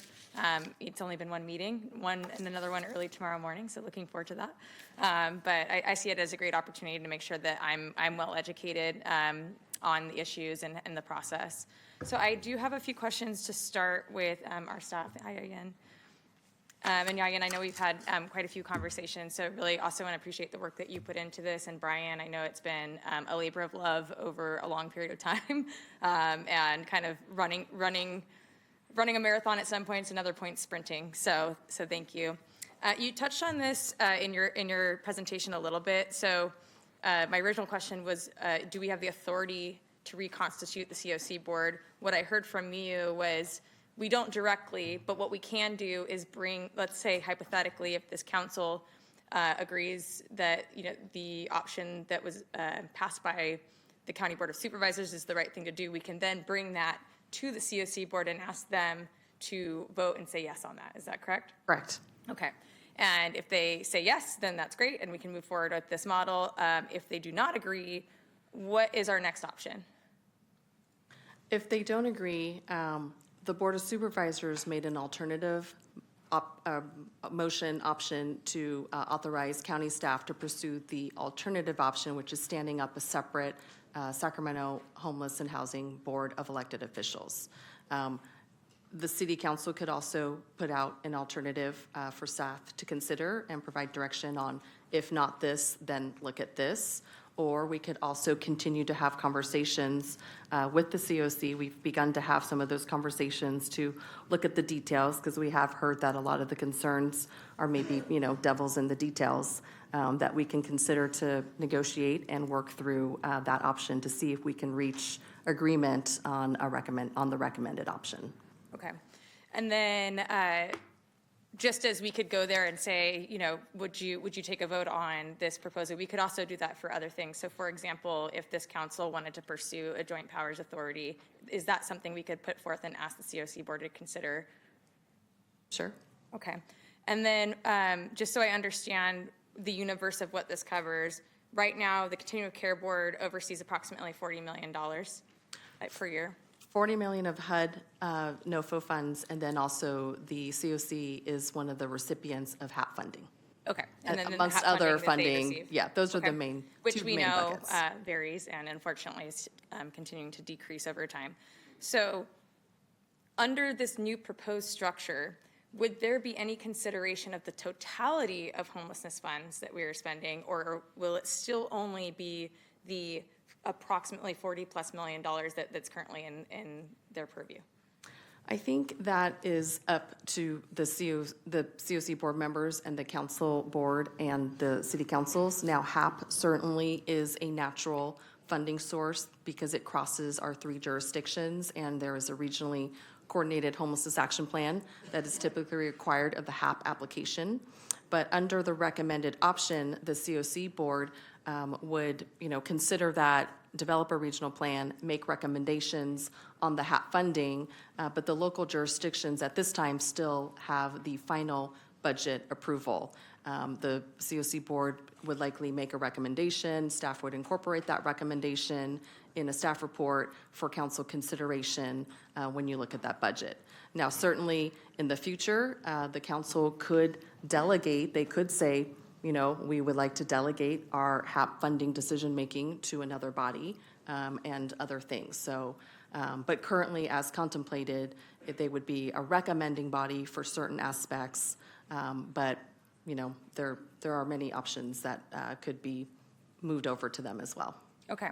Yeah, and I just asked those questions because I think one of the reasons, at least I can speak for myself, but one of the reasons that I think we've ended up here is because there's an acknowledgement that there are silos, that we have a lot of different pots of money, we have a lot of different departments. In fact, you can look across the city of Sacramento, the county of Sacramento, the other cities in our county, and you can find many different departments and staff members and beyond that are all dealing with the issues of housing and homelessness for obvious reason, because it's something that we're all experiencing, and the public has a demand that we deal with it. And part of the issue that, as I see it, is that we have, at times, a lack of coordination. And I think also duplication of efforts in a lot of areas, and a lack of clarity to the public about what we're doing and what we're not doing. And I held that belief when I was running for office and before then, and I have it even more so now in the years that I've been here. Seeing it from the inside and really understanding that it's really not a lack of caring, or I think we have a ton of staff and wonderful people who work here, the county of Sacramento, all the cities in our county that care deeply about these issues. We have wonderful organizations that are members of the COC and in our county, but we lack the governance structure that allows us to coordinate in the ways that I think we should and be efficient in the ways that we should with the resources that we do have. And so that's a challenge that I see. So those are my questions, but I just have a few comments, and then I'll pass it on over. So, I came into this with a very open mind. It's been no secret that I've been a very, very strong proponent for a formal joint powers authority for years. And I will continue to find myself in that place. But I came into this with an open mind. I truly was of the belief that it doesn't really matter what it's called. It doesn't matter to me if it, what acronym you want to slap on it that government loves to do, as long as it meets the requirements in my mind of the challenges that have been set forth. And unfortunately, as I've looked at the options in front of me, I don't see those being met. I see pieces of them being met, but I still see that where there are gaps, and we really need to coordinate in a much more formal fashion. And so, we've got, as I mentioned in my earlier comments, we've got layers of bureaucracy across the city and the county, and that's just not my view. That's also the public that sees this. It's very challenging if you're an individual who's experiencing homelessness to actually navigate through the system, because you are often being pointed like this. Oh, well, what jurisdiction are you in? Are you here? Oh, well, are you on this list? And that's, again, speaks to our lack of coordination. It makes it very challenging for an individual. It also is very challenging for the constituents in our communities who want to help. It breaks my heart when I have, neighbors of mine that call and say, hey, I have got someone on the corner, I want to help them. And there's really not a clear answer for them about how they can navigate the system. We tell them to call 211, well, 211 sends them this way or that way, and it's very heartbreaking.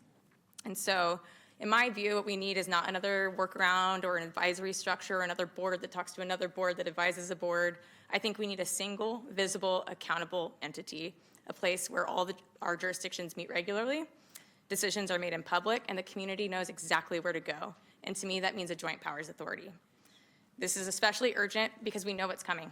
The state and the federal funding is tightening. We heard from our lobbyists this morning at our Law and Legislation Committee that the governor's proposed budget is at $500 million. That's half of what it was just a couple of years ago. We're going to continue to see cuts to HAP funding, and that is going to impact all of our programs, our shelters, and beyond.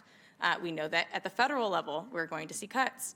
We're going to see challenges under this administration. And so I know that when resources shrink, that's when coordination matters even more.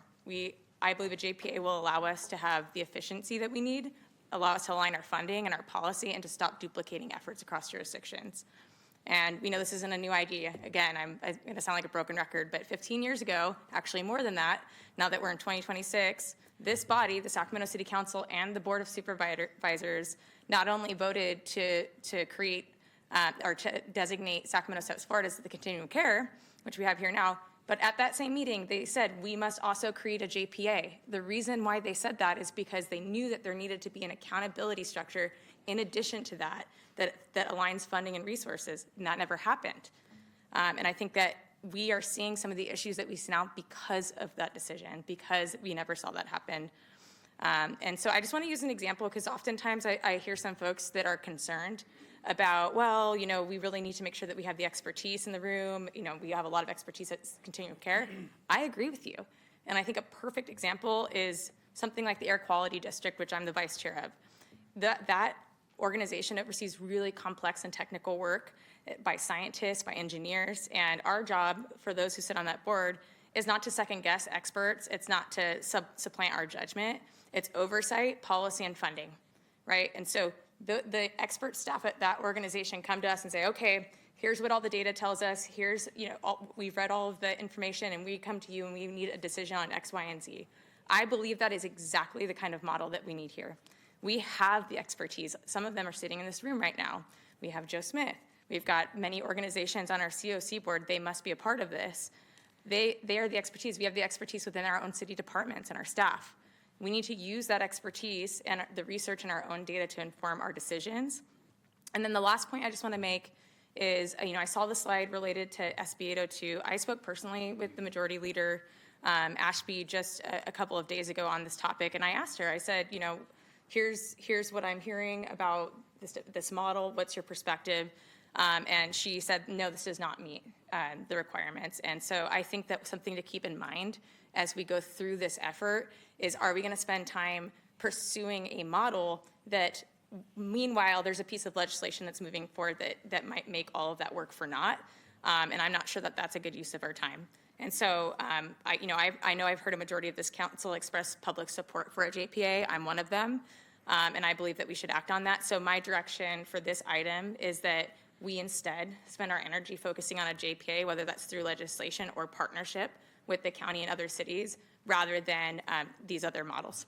Thank you. Thank you. Vice Mayor Talamantes. Thanks, Mayor. I'm supportive of the recommended option that staff recommended, with the end goal of creating a JPA that forces everyone to work together. No more silos, bring homelessness underneath one umbrella so that we can be more efficient with our dollars. And the taxpayers, they're demanding that of government and any dollars that touch homelessness. So that being said, I'd like to make a motion tonight to move forward with the recommended option while pursuing the JPA, as Councilmember Maple said. Second. Councilmember Dickinson. Thanks, Mayor. My observation over the last year in particular, and of course, to a certain extent, I can't avoid comparing it historically to the wonderful world we enjoyed before the city decided that it wanted to be part of trying to solve homelessness about 16 years ago. My observation over the last year is that we are just too segmented in terms of our approach. And of course, I mean, thinking back historically, it was the city that wanted to become much more involved in addressing homelessness. Federal regulations changed, or federal legislation changed, that gave rise to the COC becoming something that had an independent element to it. And by definition, as a result, the landscape of governance became much more complicated. The consequence of that, it seems to me, is that as Councilmember Maple alluded to, we have seen inefficiency, we have seen gaps, we have seen duplication, we have seen lack of coordination, notwithstanding the best of intentions and best efforts by all those who are, I think, very sincerely dedicated to trying to reduce and hopefully someday even eliminate homelessness in our community. But to get there, I think we do need to make change in our existing structure. And I think that that includes ultimately elected officials, local elected officials, constituting the majority of the ultimate decision makers. And I phrase it that way intentionally because it doesn't mean that a governing body ultimately has to be solely elected officials. I would just remind all of us that there was a time when the Regional Transit Board was all appointed, no elected officials.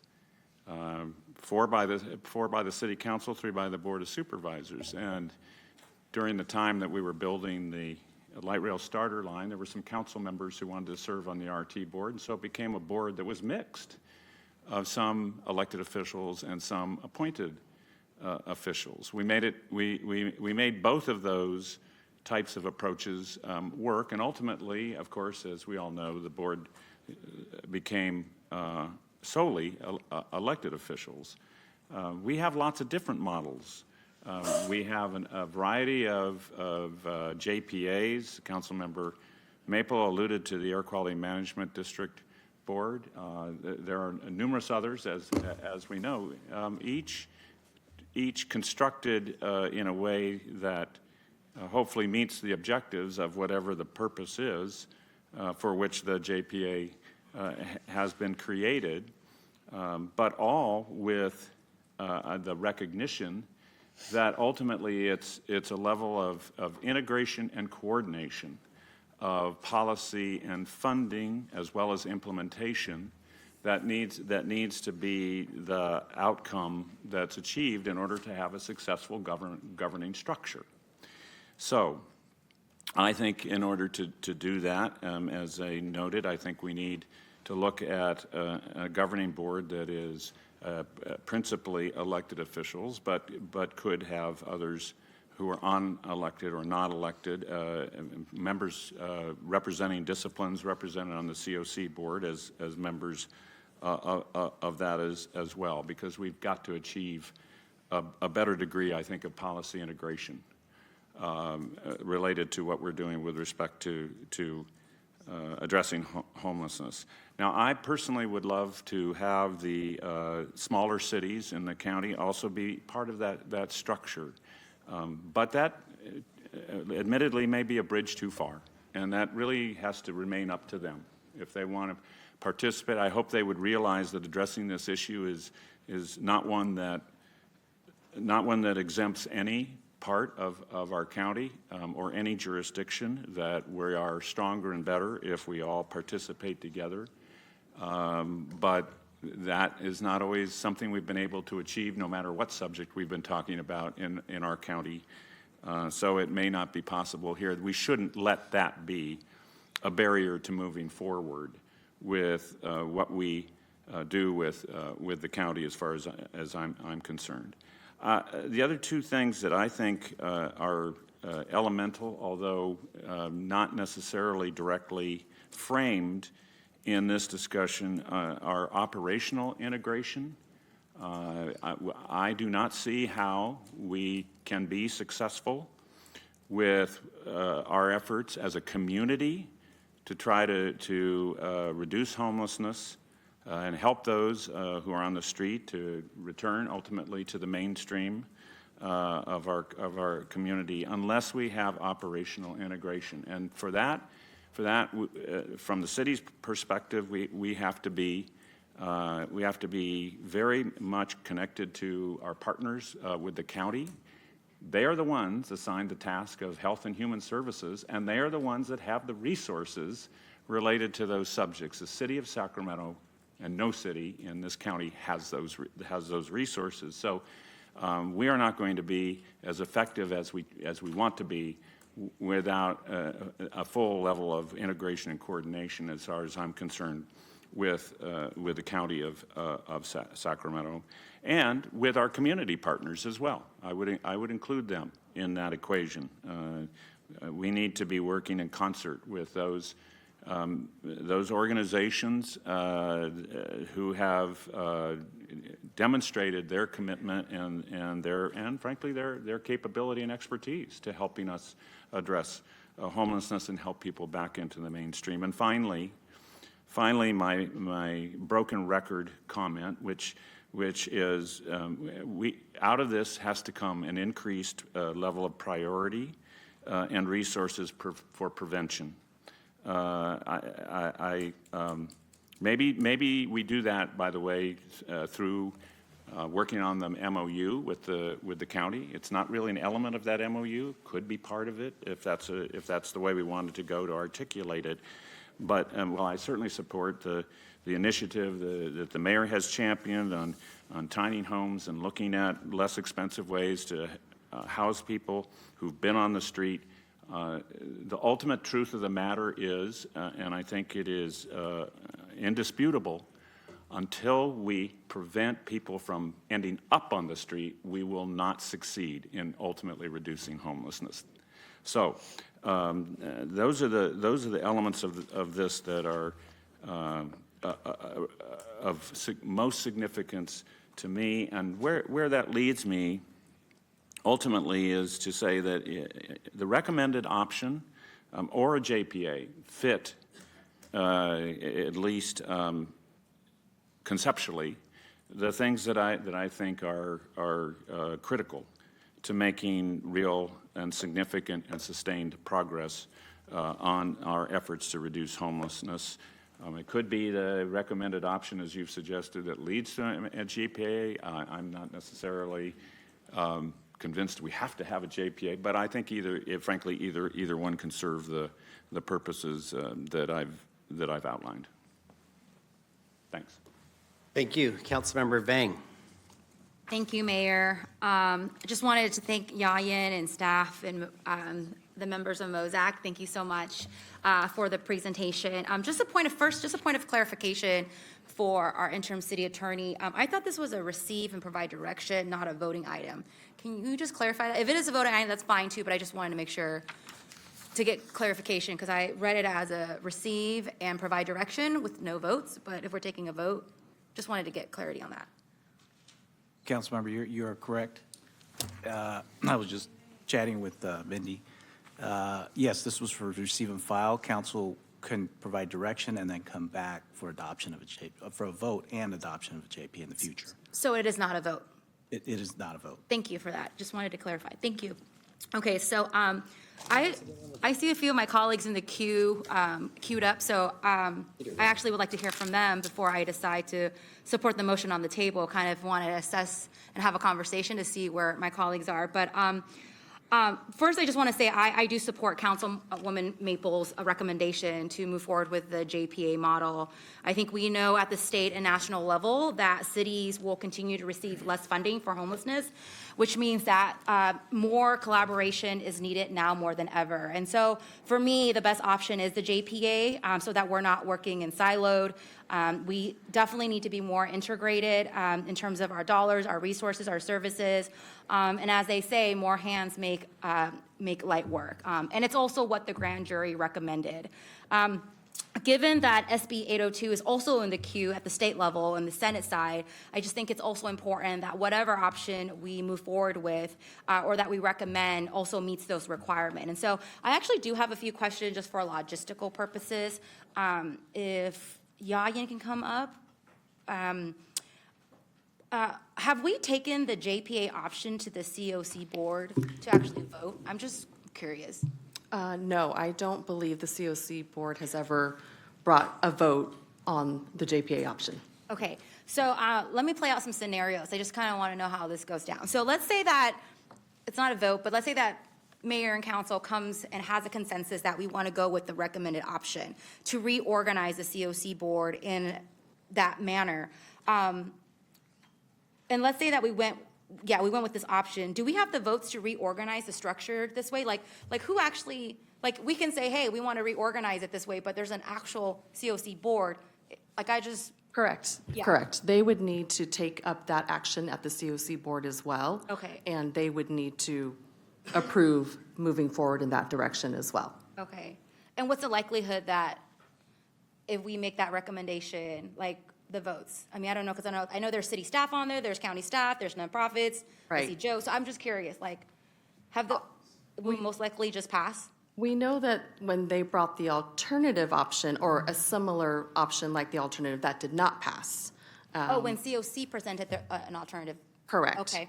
At the COC board, that did not pass. So I don't know if Yeah, so basically, we all Joe just need wanna to work speak. together and have a consensus. That's Correct. the only way it's going to happen in terms of restructuring. Okay. Yes. Yeah, I only asked that because I wanted to get clarity if the JPA option was actually presented to the COC, but what I'm hearing is that has not yet been presented to the COC as well.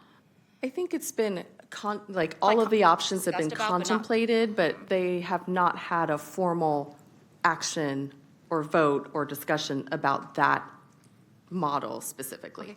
What happens if the COC opposes this recommendation? Then what happens? Does the county and the city just say, hey, we're going to try to just start our own? I'm curious. How does that work? So that is up to this council, right? As I mentioned, the board gave county staff a secondary, if the cities and the COC board do not want to go with the recommended option, they gave county staff authority to move forward with the alternative option to set up a separate elected official board.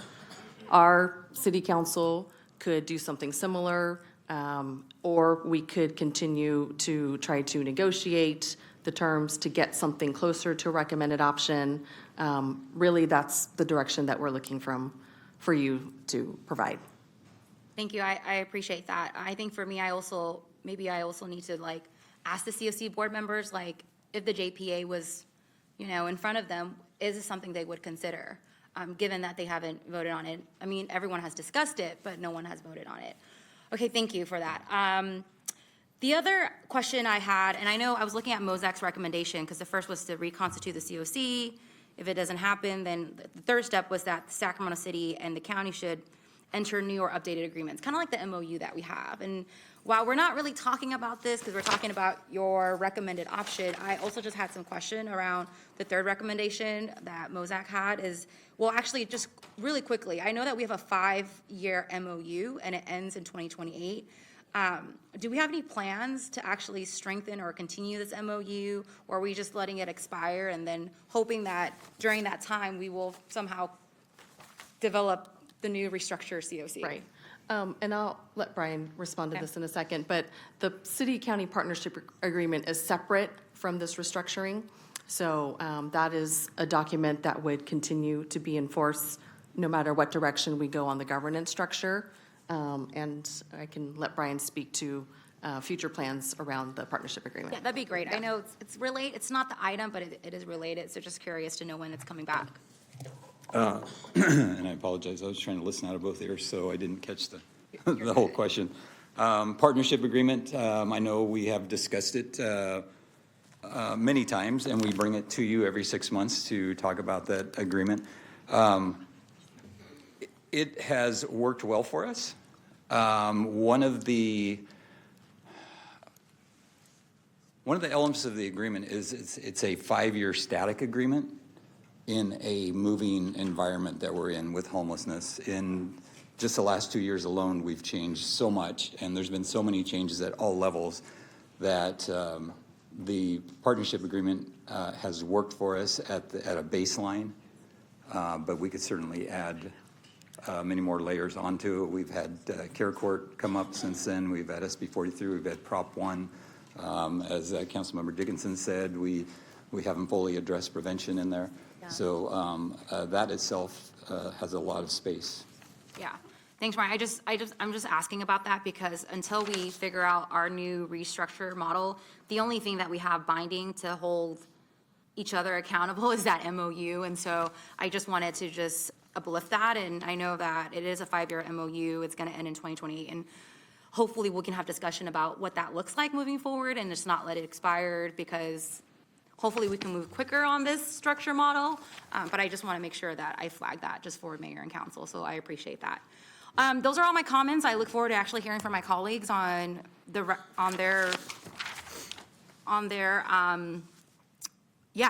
I look forward to hearing from my colleagues to see which recommendation they would prefer. Thank you so much.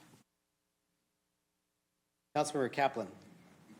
Thank you, Mayor. As I said at our October 28th regional meeting on homelessness, I think we need to have an official structure to ensure regional accountability and meaningful accountability and progress. And whether that means it's only a JPA with the city and county, so be it. As I know, the surrounding jurisdictions don't have to deal with the pit count totals that the city and county, which a majority have, because it identified Elk Grove as only having 83.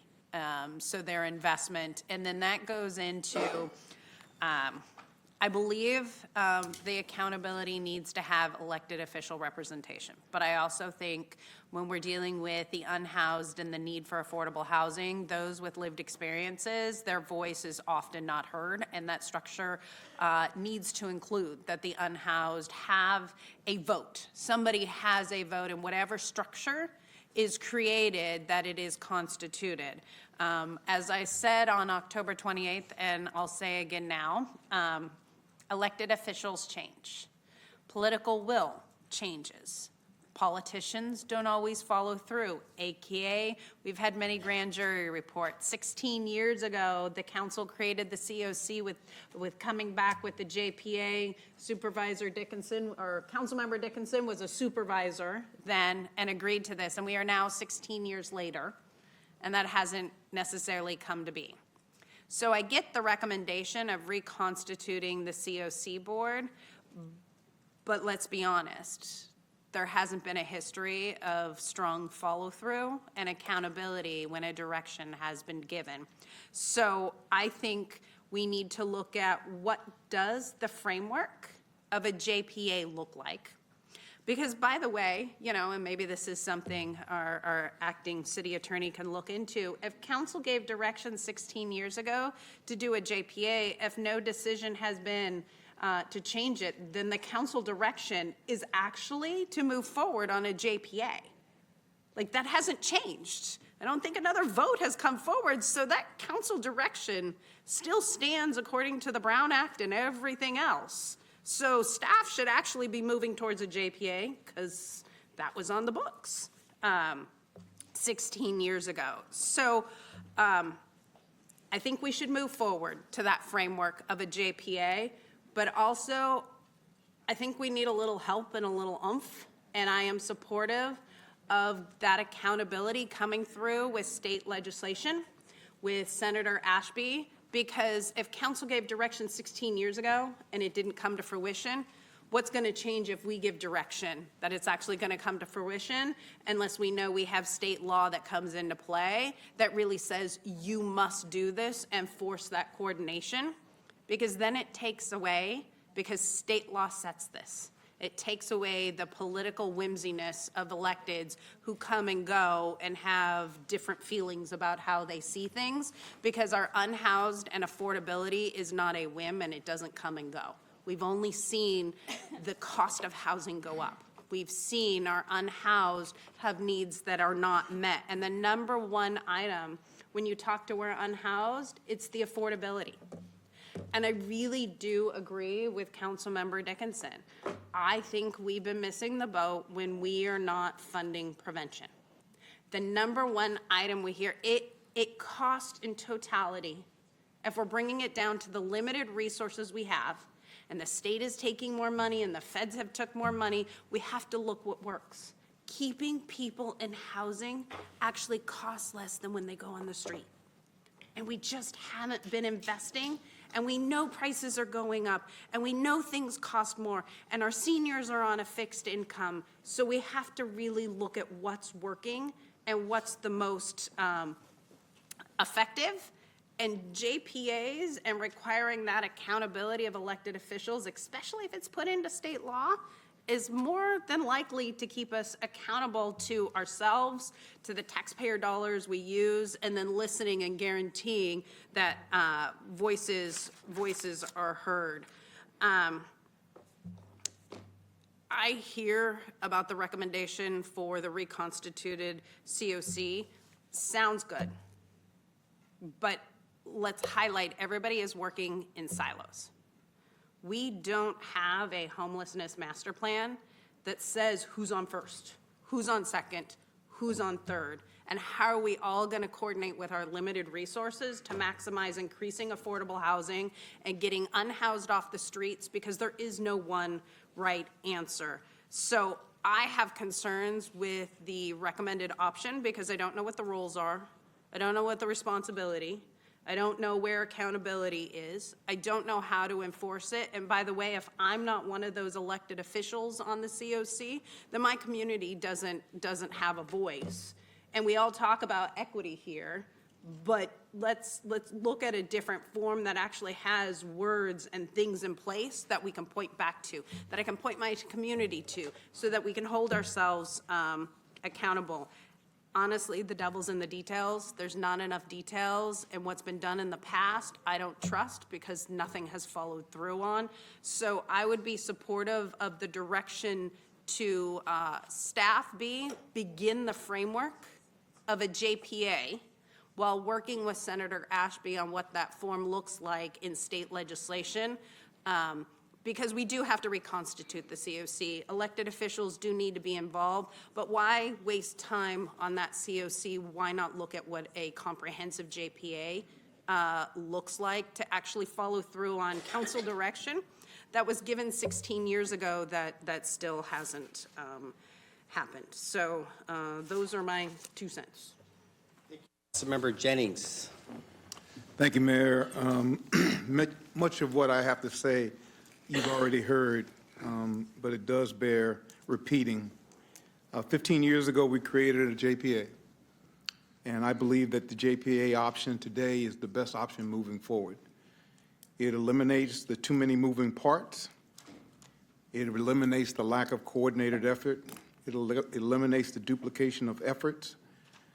It helps local leadership to be aligned. So in my opinion, we need to simplify this process, and we need to make sure that what we do is move towards a JPA that we can hold accountable and make it as simple as possible without all the mess that's around it, without all the different entities that are a part of it, without all the concern and the fear of what happens if we move forward with just a JPA. I believe that JPA is the best option to do what we want to do, which is help the homeless who are on the streets be able to get off the streets and have a life worth living. So I would be in recommendation to support you, Councilmember Kaplan, that the JPA is the way to go, and I would move that forward.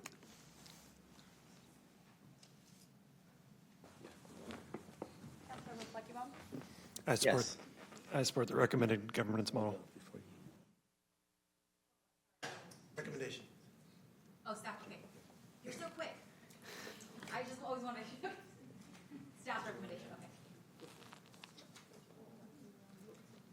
Councilmember Maple? Councilmember Guerra. Okay, yeah, thank you. Look, I think first I just want to thank the staff here from the city and our county, Mosaic Partners, SSF. Over the holidays, they have spent time meeting over and over again. And I think that the push of what we encouraged is to make this happen. That should happen much more regularly. And that's exactly what we're trying to, I think, what I hear from my colleagues here is we're trying to accomplish a system that allows that to continue to happen more and more. A couple things here. One, on whatever process we move forward here, I do think that inevitably we need to get to that point where we're at a simple, organized structure like a joint powers authority that the public can understand. Now, if this recommended option is a way for us to build that process out, build out I think Councilmember Dickinson framed it well, or operational integration. Like we have to go through that actual process of pulling that together. I think those are important things, and also to the point that was brought up by Councilmember Maple of consolidating all our fundings. And I know there's some skepticism on how we do that, but let's go back to just how funding is approved by the state to us. The RCHAP is created at this point, and in at least in my understanding of this recommendation, the RCHAP would be created for everyone, the city, the county, and even the COC. The state, we use that same plan to apply money for the state, and then the state sends it back to us. It makes sense for us to be able to make sure that as we use that funding, that we use it collectively and organized in one location, where the city and the county. Now, I think there are details that need to be worked out, because if funding is submitted to the city, then we're accountable to the state for that funding that we're collected. But that goes to the point where we need a centralized place to be able to basically group those points there. I do think also this is back to the process that we need to recognize that we're going through the oversight of SHRA at the same time. And when there was one criticism I brought up last time when we were talking about prevention, and this was on how we use our home improvement dollars, where I think the city has done an amazing job about figuring out how we exercise that. We know that many seniors who own their own homes find themselves losing their homes because their homes fall out of disrepair. But we've been able to work with Habitat for Humanity to be able to address that program, prevention. Yet, on the flip side, on our county side through SHRA, they were spending almost 60% of that money on administration versus looking at an outside partner, using a collective place that helps us be more efficient.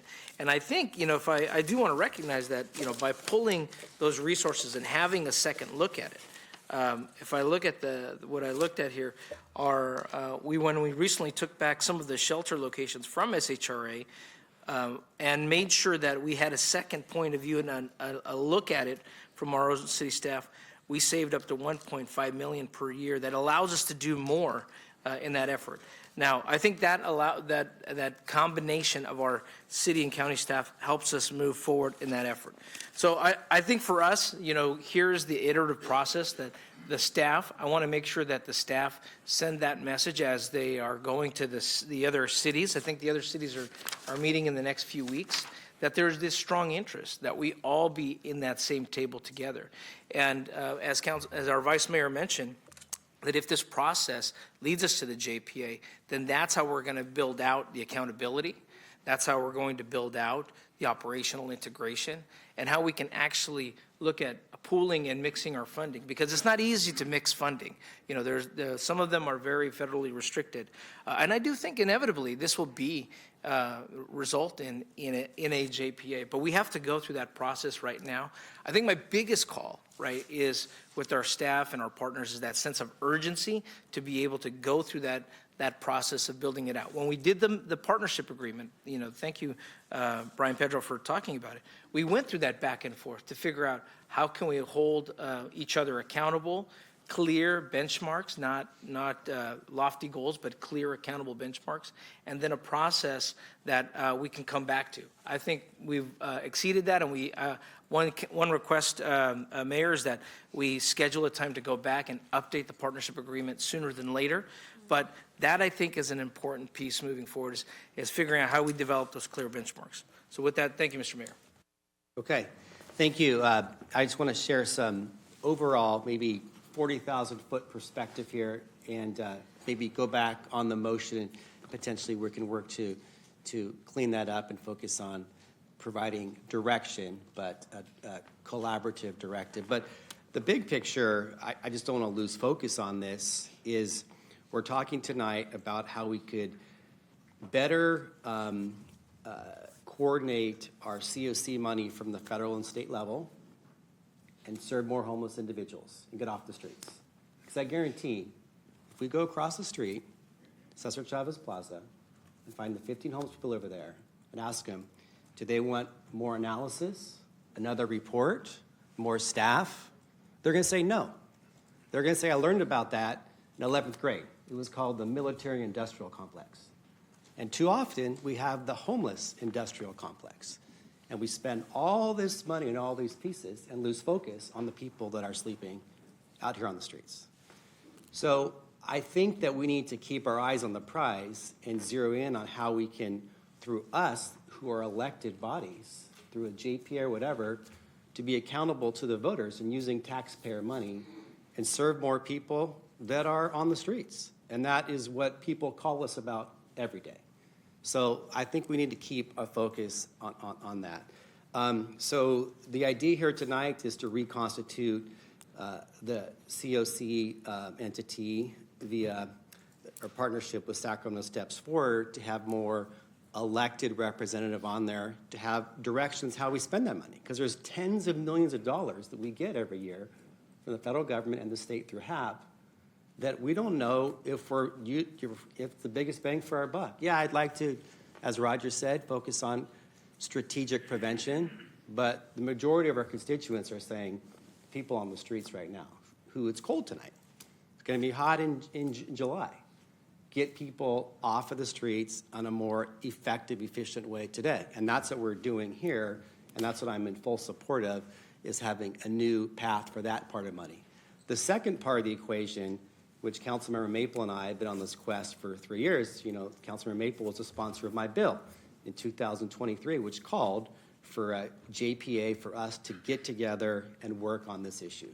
So those are kind of two separate things going at the same time. There are a lot of parallel. You kind of look like a Venn diagram. Like 80% of it's the same thing. So I think that we're heading in that direction. But look, as far as you look at homelessness here in Sacramento, our numbers have gone down. We're doing better. We have more coordination. Last year, prior to us coming on board, when Steinberg was mayor, he worked with the county and Councilmember Garrett to open up the tiny home village on Stockton Boulevard and also off of Roseville Road. So we have more city and county cooperation. We're focusing on more efficiency, but we need to do more. And I 100% 100% concur. And I think about, I used to be a council member like you all, and I know people ask you, are you really busy on the council? And you tell your constituents, no, I'm busy on all these boards and commissions. Because every Tuesday, Wednesday, and Thursday, you go to the library board, the public transit board, the air quality, the solid waste. What am I missing? Sanitation, the sewer district. What else? There's more. SETA board. And those are all good topics, but if you ask 99% of the constituents in Sacramento, you'd be like, what about the most important thing we care about? Homelessness. And so we need to get in the game of all of us working together on that. And so I'm 100% in accord on that. And so I think that we need to drive our own direction on this. And I know that there are a lot of opinions on this. And I told our city manager, welcome to city council. 9 different opinions, but majority of it kind of are going in the same direction. And I think in some that we do want to have the Sacramento lead and step up and volunteer to serve on this body with the county and other jurisdictions.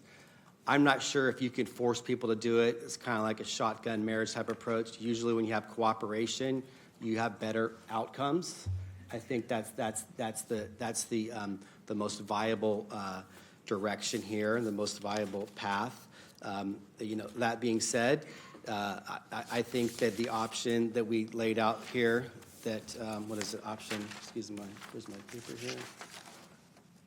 Option recommend. Yeah, the recommended option having the majority elected officials, but having other entities on that body is a good one. Maybe it could be an entity like I talked to other council members about. We're on the sewer and sewer board. I think there's 2 bodies. They do the COC work, and that has the body with the non-electeds. And then the other body can focus on, hey, how can we better coordinate and use our HAP money together? How can we join in and apply for a state grant in partnership together? So I think this whole entity has the opportunity to serve the dual purposes. I do know that there was some confusion on wanting direction, and I'm taking a motion, so I think we have a revised a motion from Councilmember Talamontes, which is a motion to provide direction. Yeah, I wanted to get the city attorney clarification on that, on what, because we can do a motion to give staff direction, but not a motion on the specific item. Correct. To come back with a draft JPA for your consideration. Okay. So then my original motion stands clear that city staff will come back with variations of a JPA for us to fully vote on, as Councilmember Maple had stated on, why the grand jury decided to do this for us and all the bullet points that she hit. Is that clear? No. Okay. Sorry. So, yeah, I mean, so we have questions like, who do you want this JPA to be between? Does it include the COC? Does the COC stand alone? Are they part of the JPA? So those would be helpful parameters if you want us to come back with options. Or we can, there's hundreds of different options we could come back with, right, on how that could look. So I think a little bit more direction on, we want it to be between the city and the county and the COC, or it's just the city and county, or, so it'd be helpful to know who you all want to be a part of this direction, like who is this between? And then the specific functions, I think would then give us better direction to come back with various options of how a JPA could look. Do you want a new JPA, use an existing entity? All of those things would be helpful. So maybe just kind of revise the direction she was heading for is if you to come back and flush out your recommended option here. Okay. Which is recommend this new COC board having elected leadership on there, as well as providing a JPA for the city council, the board of supervisors, for participating outlying cities to work in partnership in tandem on homelessness issues. Okay. No, I was just trying to march this out. Okay. Would that work? To flesh out the recommended option is what I'm hearing you say. Well, it's that plus. Plus, I looking think at what you heard from the potential- council tonight is they're not adverse to what you're saying. Right, This right. option for the COC. And that's why I tried earlier, it's confusing because we're talking about how we want to zero in on that money, but there's also all kinds of ways how we work together that are non-COC related. And that's this whole JPA. So how can we dovetail those two things together? So go forward with the recommended option, but also bring a component of that where the city would be a party of a JPA with the county and the outlying jurisdictions Okay. on homelessness response in addition to the COC role. Okay. So, yes. So if we outline the JPA of who would be in that, then where would that go? Because the cities and the counties would all have to agree to be in the JPA, and if none of them did, then it wouldn't be a JPA. Correct. We're just saying what we would like to have. We could present it to the others. And I think that the confusion here is the JPA that we had in mind, that Councilor Maple had in mind, it was just elected individuals. It didn't have the non-elected, which you must have in the COC piece. So that's why we're embracing what you're saying with the COC revisions, but we also don't want to lose track on having A JPA. A JPA. Okay, so so the recommended option is a reconstitution of the COC board, which would bring elected officials and the COC together under that body. Correct. So that, but then also look at what a JPA would look like between the jurisdictions, the city, the county, and the surrounding cities related to housing and homelessness. Correct. Okay. Okay. Councilmember, Vice Mayor, is that kind of what you, yeah. Councilmember Maple. Okay, sorry, I'm a little confused by this, I think maybe. So for me personally, I think what I heard from what I think was 5 members of this council is that there is support for pursuing a joint powers authority as the primary option and not necessarily choosing the option that's been laid forth by the county. And so if that's what I heard, then I think what I would like to do is make a substitute motion and direct staff to come back to the council with a draft joint powers authority option that includes all of the partners that we've talked about today. And in fact, you have it on one of the charts that you displayed in your presentation. So it includes our partners at Sacramento Steps Forward and the Continuum of Care. It includes the county, the other cities, as well as our housing authority. And that can include different options and come back to this body for consideration and a vote. And that, because I think that would just be more clear. And we can see where people stand on that. But I just think, I want to be really clear about, let's take a vote on, we want to pursue a JPA as an option and then see where it goes from there. So that's my motion. I'll second that. That's not much different than what I was saying, so I'm fine with that as well. Yeah. I think, can I just interject real quick? Well, just- I think what they're looking for specifically is what you do with the COC piece. And that's by law, we have to address that in all these other functions. And so I'm all for that, and we've been on this quest for a long time. I just wanted to make sure we answer the question as far as how we deal Right, with this. and so hopefully I included that in my motion, that it would include partners at the COC, because if you even look at the language of SB 802, it includes what the requirements are, the federal requirements for HUD, which includes people with lived experience and all the other things that come along with that. So there are ways, either through legislation or as a partnership between the county and the cities, to create a JPA that does all those things. I think that's less of the problem. I think the question is, we need to call the question, is that's the direction we want to go in. Okay, so I am hearing 2 slightly different things. I am hearing one, which is go forward with the recommended option at this time with reconstituting the COC board and look at a JPA. But I'm also hearing just look at a JPA. So that's the substitute motion. And I'm not adverse to that, but I'm asking, how does that relate to what we need to do in our role with the COC path? Yeah, I mean, I think that, I think it would take more time. So I think we would, have to come back to council with a fleshed out potential JPA option that this council would approve. Then we would probably then want to go present that to the county and the surrounding cities and see, do you want to be a part of this? And the COC, right? Do you want to participate in this, right? Because they have to be willing participants in a JPA. And if they say no, we're kind of back at square one. If they say yes, then we can continue down that path. The recommended option, you could get this COC, reconstituted COC board together, and then that body can then, with the city, the county, surrounding cities, and COC partners on this one board, that board can then continue to look at a JPA option, because then you potentially have the players together in one body already to consider that. So that's just another way to look at it. In both options, you have to go to the COC, right, to get their yes or no, or whether or not they like it. So no matter what Correct. path we choose, we're still going to need to go to the other jurisdictions, including the COC. Correct. Okay. Yes.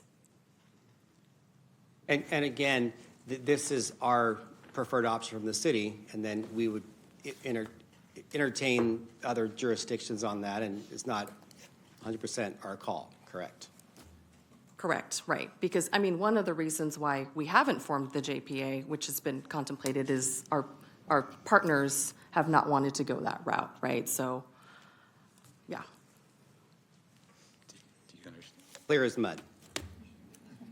Mayor? Yes. Councilmember Kaplan. So, I think there are two things can be true at the same time, but be completely opposite. Let's just say that. Okay. What I am hearing is that this council wants to go back to the direction given 16 years ago to create a JPA. I think the direction is have staff start flushing out what a JPA might look like, which I think some of it has kind of been already flushed out because it could be part of the recommendation of a reconstituted COC is what the JPA might look at. I also understand, and I think we need to make very clear, that we cannot do the JPA by our own, and that's where we need Senator Ashby and SB 802, because that's the only way that's going to make this JPA a reality. So I think it's we know we need to potentially add more oversight and accountability to the COC, but we also need to understand that two things need to be moving at the same time. But the priority does need to be the JPA and the framework that we want, where you hear 5 of us while we're working with Senator Ashby, because I think if we come up with a framework of JPA and we go to the other jurisdictions, they're going to go, nope, because we've already heard from them. So we know that this really is at the state level, but we need to say what we want, while at the same time knowing that if legislation goes through and gets signed into law, it won't go to effect until next year. What do we need to do in the meantime to provide more accountability on the COC that a majority of us have all talked about, but I think it comes down to the priority is actually a JPA. Just maybe if I can interject, Councilmember Kaplan, is that the jurisdictions, non-City of Sacramento, have made it be clear that they can't be forced to join a JPA. And whether it's RT or others, these JPAs that you serve on today, they establish them, but the underlying city still has to say yes. It goes back to the shotgun weddings type stuff, which is But why. could state legislation make them? No, that's not. They have plenty of legal opinions say the opposite. So there's, I'm not sure if that's going to get us where we want to go. It may make some people feel good, but we have to work in partnership. And the good news is we're doing that tonight. This is not easy. The county had voted on to working more in partnership. We met on the 28th with all of us. We were all there, plus jurisdictions. Many of us have sat down with supervisors in small groups since then, and they've expressed a willingness to do so that they didn't do in 2023-24 when Councilmember Maple and I pursued the legislation. So I think we're in a much better place. And and again, I don't know if we have absolute 100% clear direction for you to go tonight, Yayan and team, but come back and bring us options on these pieces. Okay. And I think that's probably the most helpful thing to do. Yeah. You know that we'd like to have a JPA. We know that we're one party of this. we can't force others to say yes. Yeah. Right? And so we know what elements are. We also do know that the county and the majority of the city want us to have more of a stake in how we have control, elected body control over COC resources. Okay. And so that's a certainty as well. Okay. So let's focus on the commonalities. Okay. I'm hearing do both recommended option and JPA.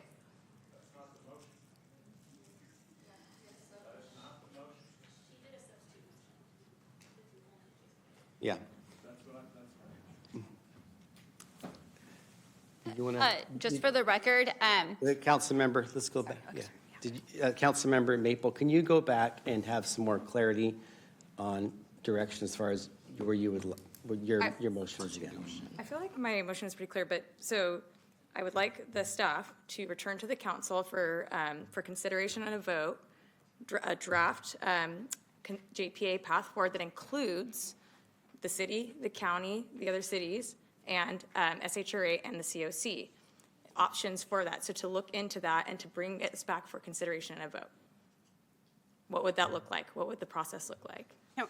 Councilmember Maple, could we also add, because there are concerns about federal compliance with the COC, that it addresses, because I think we have to look at both of Right, them. and I said in my earlier motion also that whether that be through legislation or through a partnership on our own, again, my understanding is that the current legislation, that SB 802, actually meets all of the requirements that's set forth by the federal government, HUD. That includes all of the qualifications for the COC board. So if there, as I understand that, that's how that's drafted, that it's possible. So if, I don't understand why we couldn't also produce a structure that meets all those requirements. And did you intentionally leave off SSF, or did you mean COC, which includes COC and SSF? Yes. Okay. Yes. Okay. And not pursue the recommended. My substitute motion is only for the JPA, that's what makes it different. Okay. Councilmember Pluckybaum. Yeah, and it's my understanding that if we pass the substitute motion, that the county will proceed with the alternative option. Is that correct?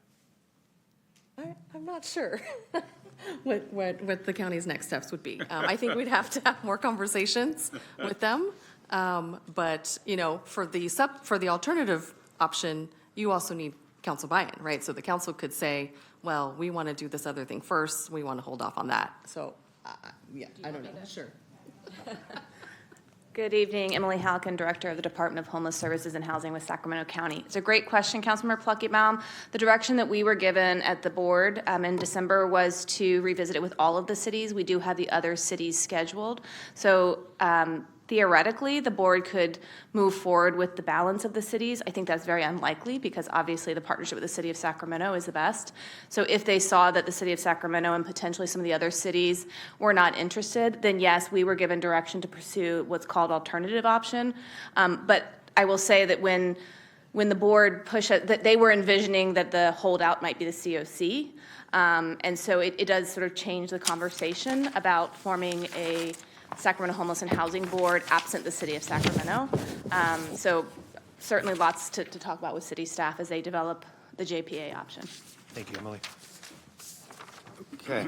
Councilmember Dickinson. Thank you. With respect, I think the consequence of the motion as it's currently on the floor would only prolong the time it takes to get to some form of agreement. The original direction that I thought we were pursuing was really the development in the alternative of a format for the recommended option and a potential format for a JPA. It seems to me that that is the wiser course to take here. It doesn't take a JPA off the table as a possibility, but if we take an action that omits that opportunity to pursue the recommended option as a potential outcome, then we are putting ourselves as a city in the corner. And we are taking the risk that one or more parties, principally the county, says, no, we're not interested in a JPA. And as you have pointed out, Mayor, we can't force people to join a JPA.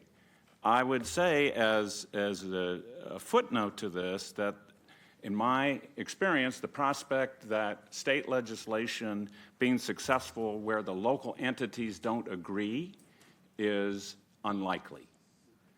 And so I would not want to rely on the thesis that if the city is interested in a JPA but other parties are not, that somehow state legislation is going to result in forcing a JPA to be formed. So it seems to me that the wiser course, number one, is to keep our options open. Number two is to keep the conversation going.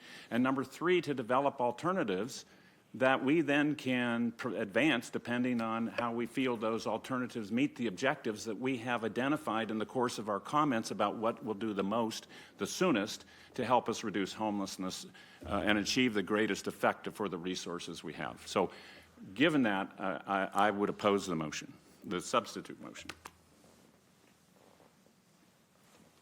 Councilmember Maple. I think we should just call the question. I've got a question here.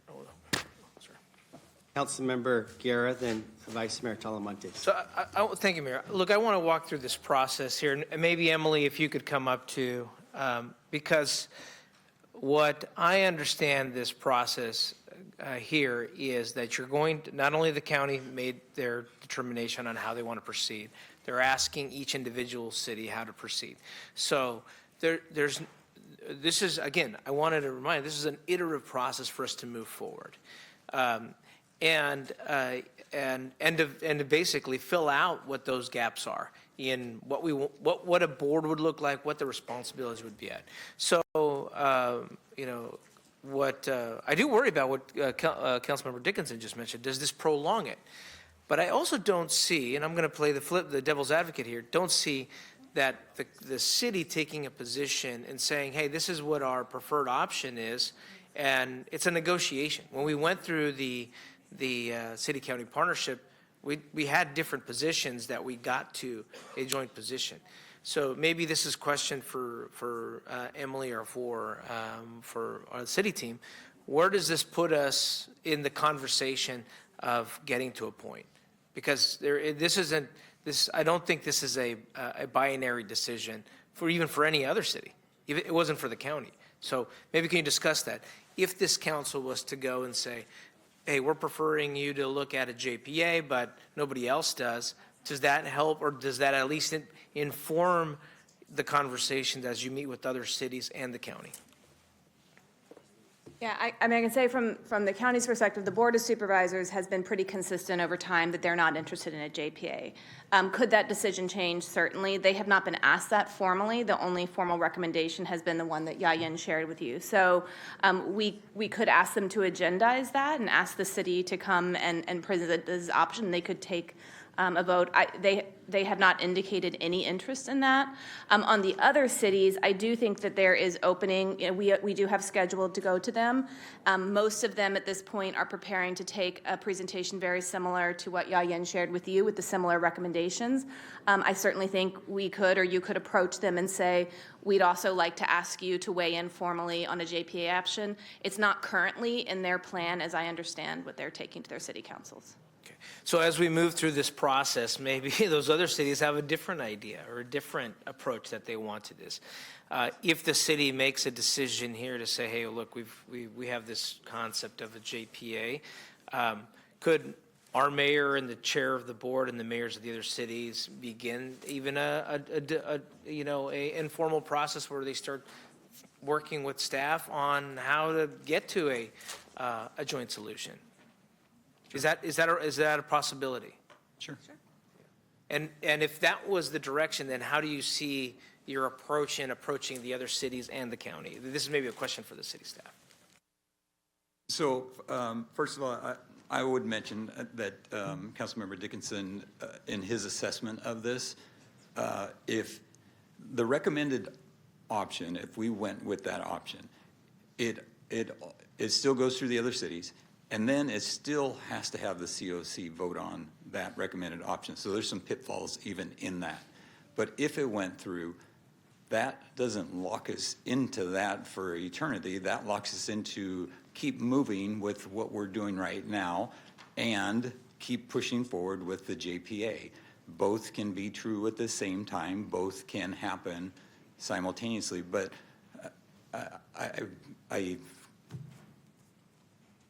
I caution that if we only go JPA, that where we're at, there is a lot of different directions this thing will go because it changes all the dynamics that we've been working on to try and get a coordinated effort on this for now. We've been working on this for months to try and get something in the books now so we can continue to do the efforts of getting people off the streets and continue to build a structure that will work until such time if 802 comes and brings us that direction, or if we decide that a JPA is the direction that we're going and we get everybody on board.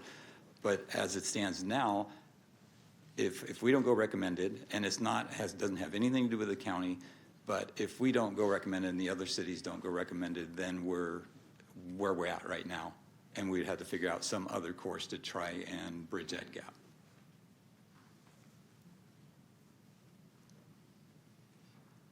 So back to the question, and here, so let's walk through this process here again. Maybe Emily, you will be going to the next COC board meeting with what the county's recommending.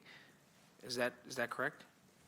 The COC has not agendized the county's recommendation. We've been working with the COC Executive Committee and Governance Committee to hopefully get it on the agenda, but that would be our hope, yes. Okay. And then we have two representatives here on our council that are on the COC. So in essence, say the council decides to go for this recommendation, that vote may go to the COC as well. And so then the COC board might have two questions to ask at that point. Yes, I mean, we could ask the COC to agendize the different options to consider. Okay, thanks. Okay, so let's go back kind of where we're at, and I apologize for anybody who's watching this from home. They're like, what on earth is happening in city council hearing? Yeah, so we had a motion an hour or so ago from the vice mayor, which said, go forth with the COC board reform. In addition, pursue the JPA. Correct. Right. And then Councilmember Maple, substitute motion, says, no, just go forth with the JPA. Correct. And the COC reform will kind of be secondary behind that. And so you're expressing concern that if we just do that, that creates unnecessary challenges, and Councilmember Dickinson outlined that as well. So can you give us another clarity on the two options before us here? So The risks and the rewards. So with moving forward with both, the original motion, go forward and let's work on standing up this recommended option. Of course, the COC and other cities need to agree to that. That starts us right now, and I think we had said that we could probably have something, if everybody is in alignment agreement, up and running by this summer, right? You could be meeting as a new COC board this year. In the meantime, we would also continue to flesh out a JPA option that includes all the partners. What would this look like? How, all the parties that are involved, and continue to have those discussions. But the other option, or the recommended option, is moving forward, and we are moving towards a one leader space while this is happening. So that's one option. The second one, with the JPA option, it sounds like staff would need to go back and flesh out a potential JPA option to bring back to the city council. And once that is blessed, we would take that back to the county, the COC, the surrounding cities for their participation, willingness to participate, negotiation, right, to try to get us to an agreed upon JPA structure. In the meantime, it would be status quo, right? The COC board would continue to meet as the COC board, cities and county would continue to meet as is. So it would be in a status quo scenario while we flesh that out. So I think that's what I'm hearing as the two processes. So one, we would be able to make change now while contemplating JPA The other one, we would be holding our current situation while we contemplate the JPA. And I would add the recommended, that board is essentially your JPA, of who would be on your JPA. But they will have already been working together, and the chances of successfully pulling a JPA together when you have that recommended board already working, I would say that this could be up in as early as April or May if we go through February with the other cities on board and take it to the COC and get a vote. Well, I didn't know if think there was that much of, okay, city manager, you enlighten us. I was just going to say, if we want to continue the conversation moving forward, I think if we take the recommended option, so we could actually take it to the COC, and the cities could actually vote, everybody's at the table. And if it's the will of this body, we can make certain that we can take an option to create or bring back what a JPA looks like with SSF, COC, the city, and the county. But what I don't want to do is continue to delay the conversation. I mean, I think there's been a lot of time and a lot of funding spent on this. So I think maybe if it's the will of this body to go ahead and move forward with the recommended option, but also continue the conversation with bringing back a JPA and what that looks like, because it sounds like a JPA has been on the table for probably since I was in kindergarten. So maybe we can bring back that recommendation as well to this body to make certain that, we're following through with your will, right? With SSF, COC, the county, and the other cities, because it sounds like that is what the true pleasure of this body is to create a JPA. But what we don't want to do is stall the conversations. We want to, especially since the county has already made a recommendation. But, it's the will of this body, but I do want to keep the conversation going. Okay. At some point, I'd like to ask council members Maple and Talamontes to respond to this, but Councilmember Vang in the meantime. I was just going to say, can we just take a vote for the direction? I just think we can just take a vote on the counter motion. If it passes, great. If it doesn't, then the other motion is on the table. So that's my recommendation. Yeah. Well, that is, we do have the motion on, the substitute motion is the motion on the floor. So you would like to proceed with your motion? Okay. So we have a second. So call the question, so now we're subject to a vote. Mm-hmm. Okay. So I'm going to repeat your motion one more time. I'm not sure I need to, it's part of the record. Just so the council hears you. Actually, or Mayor, can I interject, or Councilmember Maple? I think that we all have agreed that we want a JPA. That is our number one priority. This alternative option of reforming this, and adding us to the board, that's cute, but that's not the goal that we want. So right now, I think we could do the vote, but maybe we come back next week and Ya-Yin and Brian draft a document for us to actually fully vote on, because right now we're, it's kind of like just creating it here on the dais. And so I guess my motion would be just to come back next week and setting number one as a priority as a JPA and come back to this body. Well, that's the motion. That's my substitute motion, is for the staff to work on a JPA structure and to bring it back to this body for a direction and a vote. But would the report include this recommended option? No, it would be us. None at all. What you just said, we know what we want to focus on, which is a JPA, so we should work towards that and then have that be what comes back. So, and this is where, for me, I agree with Councilmember Dickinson, where I want the JPA, that's what I want. But I also don't want to stop conversations. And if we can get everybody in the room together in April, that's sooner than next year.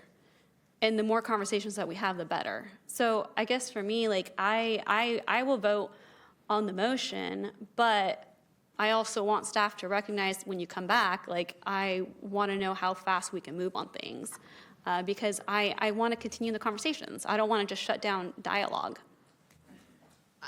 I think the next council meeting, which, is it next week or the 27th? 2 weeks. Yeah, in 2 weeks. I can come back and just say, we'll look at a JPA. But if you want me to bring something that's somewhat fleshed out, I don't think that staff report needs to be finalized by next Wednesday, right? So I don't think I have time in a week to bring back a fleshed out potential JPA option. I think it's going to take some time, especially if you want it to be something that we've had an opportunity to discuss with our partners. Now, I could just Right. bring back a city only without discussing with our partners, but I think if we want something to actually have a chance of moving forward, involving our partners in those conversations are important. Yeah, and that's for me, the JPA is my priority, but I just don't want to get rid of this recommended option and not talk about anything at all, because then we're just shutting down conversation. And so that's one of my concerns. So I don't know if the maker of the substitute motion can incorporate my concerns. I guess I just have a quick question follow-up. So in my view, I don't see how this body saying, we would like to work towards the option of a JPA, please bring us back what that looks like so that we can discuss, consider, and vote, how that would be shutting down the conversation with the county or anyone else. I don't personally, and I've had many conversations with folks from all over the county on this issue. I don't think that that's the case. So I just don't want anyone that's sitting on this dais to think that if we express our desire, which we know the county has expressed their desire, they've said what they want, which I respect, that we have the ability to also say what we want.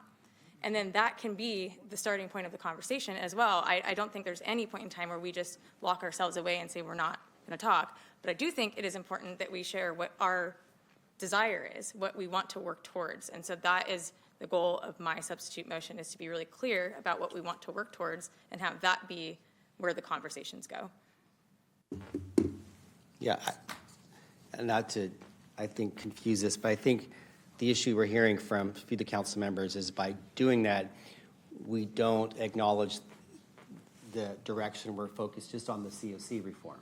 And by just talking about the JPA, which I'm in accord with you on, we leave that piece blank in the meantime. And I think that's the point that we have to hear here. But we have a motion. Don't want to belabor it anymore. And just, I know it was already brought up Motion. earlier, but we can also bring what we decide to the COC board. So if we have a JPA model that includes them, that can also be a decision point for them, not just the model that's been proposed by the county. So I just think that's an important point to make. Yeah. Yep, there's a motion and a second, correct? Yep. Yes, please call the roll. So to clarify, we have a substitute motion by Maple and a second by Vang to give direction to the city manager to come back with a vote on the JPA option. Okay? So the motion is to give direction to the city manager to come back for a vote, and the action would be taken at that time. Your On the motion is to give city framework manager of a JPA. framework of a JPA. Yeah. Is that accurate? Yeah, not take the word vote, 'cause framework of a JPA.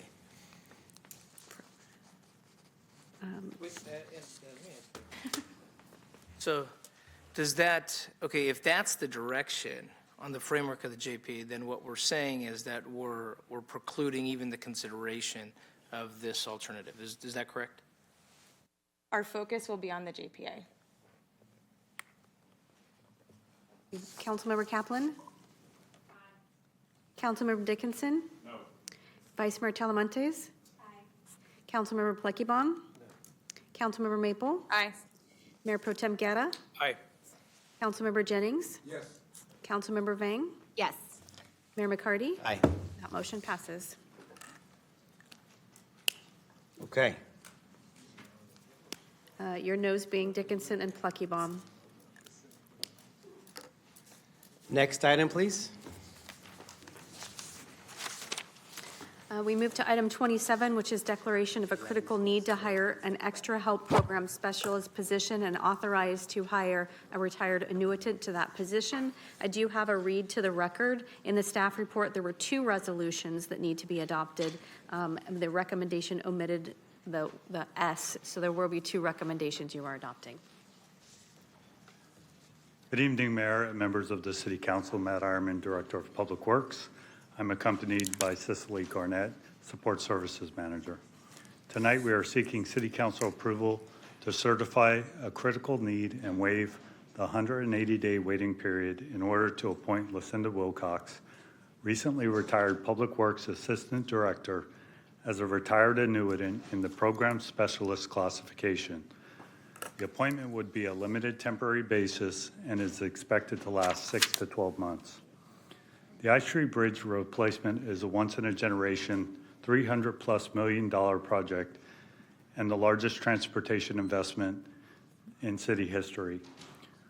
We are at a critical inflection point, and the city and its partners recently shifted to a more complex financing structure to ensure funding certainty and protect a May 2026 construction start.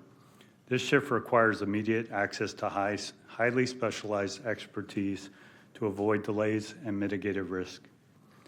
Ms. Wilcox led the development and execution of the project's funding and finance strategy from the beginning.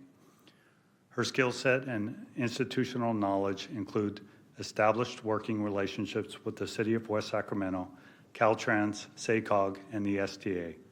Her command of the revised financing framework are not readily replaceable in this time-sensitive window. Staff evaluated alternatives, but the immediate financing deadlines and complexity of the revised funding structure make a transition or onboarding period infeasible without unacceptable risk to the project schedule. The assignment is materially different from her former executive role. It is narrowed scope, non-managerial, and time-limited, focused solely on the bridge financing and mitigate risk. Without this continuity, the city faces real risk to schedule, cost, and funding certainty. For these reasons, staff respectfully recommends approval of this item. Mayor, I have no public comments on this agenda item. Okay, Councilmember Pluckybaum. I have a motion by Councilmember Kaplan and a second by Councilmember Dickinson.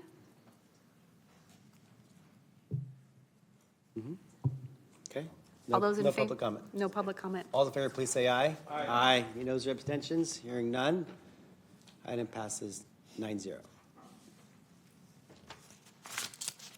Mayor- We now move to council comments, ideas, questions, AB 123 reports.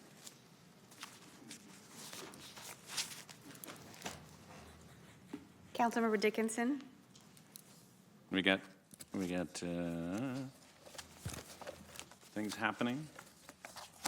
Yes. Are we at that point? Yep. Yes, we Okay. are. So, just a couple things I wanted to mention. First, we've got a tree planting coming up at Robla Community Park on January 23rd at 9 a.m., so would love to have folks join us for that. I know Councilmember Kaplan will be there with her boots on. No? Yes? I think so. Oh, yeah, all right, okay, see? So we got one tree planted. Once again, we'll be holding the ceremonies and march in memory of and as a call to action for Dr. Martin Luther King on next Monday, the 19th at Grant High School with a program from 9 to 10, march from 10 to 30 to 11:30, and resource fair and lunch from 11:30 to 2 p.m. So all are welcome to join us for that. And finally, I wanted to mention, along with Councilmember Guerra, we're among the sponsors for a Valentine's Day concert for the benefit of the Southside Park mural, and that's February 14th from 6 to 9 at 1019 Del Paso Boulevard. So I want to extend an invitation to all three, for all to join us. Thanks. So, Mayor, I see no one punched up to queue. Are you okay with going to public comments for matters not on the agenda? We have 29 speaker slips, so I'm going to call a few, and if you'll line up in the middle aisle, we would appreciate it. The first is Quincy Williams, Michael Bevins, Kinza Zainab. Please proceed. Quincy? Good evening, Mayor, Council members, City Manager. My name is Quincy Williams, and I'm a resident of District 3. I'm here to bring to your attention Sacramento City Code 8.48, which prohibits the manufacture, possession, sale, or use of fireworks in the city. This law has caused me financial and mental stress. I purchased my house in South Potomac in April 2023 as an investment property. I rented out my house until July 31st, 2025. I decided to move into my house the summer of 2025. I provided tenants notice to vacate the premises per the requirements of the Sacramento Housing Authority and moved in August 1st. About 3 weeks later, I received a statement from Sacramento Fire Department that I was being charged with an administrative penalty in the amount of $38,500. I was shocked by this charge. After a few attempts to contact a representative from the fire department, I was told that it was illegal for fireworks used on my property on July 4th. I explained that I was not occupying my house at that time. It was my tenants who engaged in this illegal activity. Because I am the owner, I am being charged. I've tried multiple times to contact my former tenants about taking responsibility for their actions, but they have not responded. To summarize, I am being fined an exorbitant amount for a violation of City Code 8.48 for which I did not commit. The first statement I received, I was past the legal deadline. I've now had to hire an attorney for resolution of this charge. I ask the council to reconsider the penalty for this city code so it is not punitive. Thank you. Thank you for your comments. Michael Bevins. Good evening, Councilor. Welcome to the 2026. Excuse me, I'm kind of tired. My name is Michael Bevins. I'm a member of, citizen of District 2. I'm also a member of Strong Towns, a national organization, and known locally as Strong Sac Town. I'm also a member of Slow Down Sacramento, and we recently had a remembrance of the lives lost to traffic violence in 2025. And my takeaway from that myself was it's the same amount of lives lost in 2024. So what are we doing, or what are we not doing? I have a humble suggestion for you. I am nothing more than a daydreaming truck driver. I'm not a professional engineer, but I'm in traffic all the time. My suggestion to you, and it's a word I would like you to repeat as you're driving around in our city or walking or riding your bike, is the word lobotomy. We have to do a lobotomy of our traffic system. We have to remove or separate the road function of the strode from the street function of the strode. We need to separate and reduce the interference, the resistance, the confusion of just going down the road. If your purpose is to go far and through traffic, you should be in the left lane. That is now be the road lane. If you're locally, you're going to stop or start from the strip mall on the side or some final destination. That's the street lane. You should be there. That's a slow lane. You should not be able to change lanes until you get to a signalized intersection. That reduces the confusion. You, in my opinion, you should not be able to turn left or right from the left lane until you get to a major intersection, which would be required. If you're in the right lane, that's where you turn left on major slower streets. So that's, I don't have more, I got lots of ideas, but I don't have time, so we're gonna leave you with this word, lobotomy. Thank you. Thank you for your comments. Kinza Zainab, then Taiba Ekbal. Good evening, Mayor and City Council members. My name is Kinza Zainab, and I'm from District 1. I'm an electrical engineering student at Sacramento State University.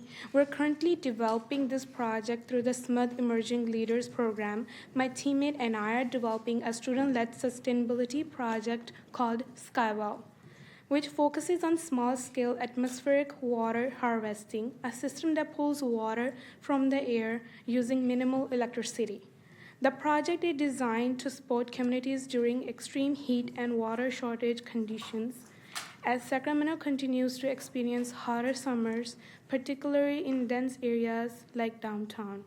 And as recent flooding and cold rain highlight the need for adaptable infrastructure, projects like Skywell shows how student innovation can provide practical, community-focused support that strengthens local resilience. Thank you. Your comments, Taiba, then Barb Ram. Thank you, Mayor and City Council members. My name is Thaba Iqbal, and I'm from District 1. I'm also an electrical engineering student at Sacramento State University. We're designing Skywell Mini to be simple, reliable, and suitable for shared community spaces.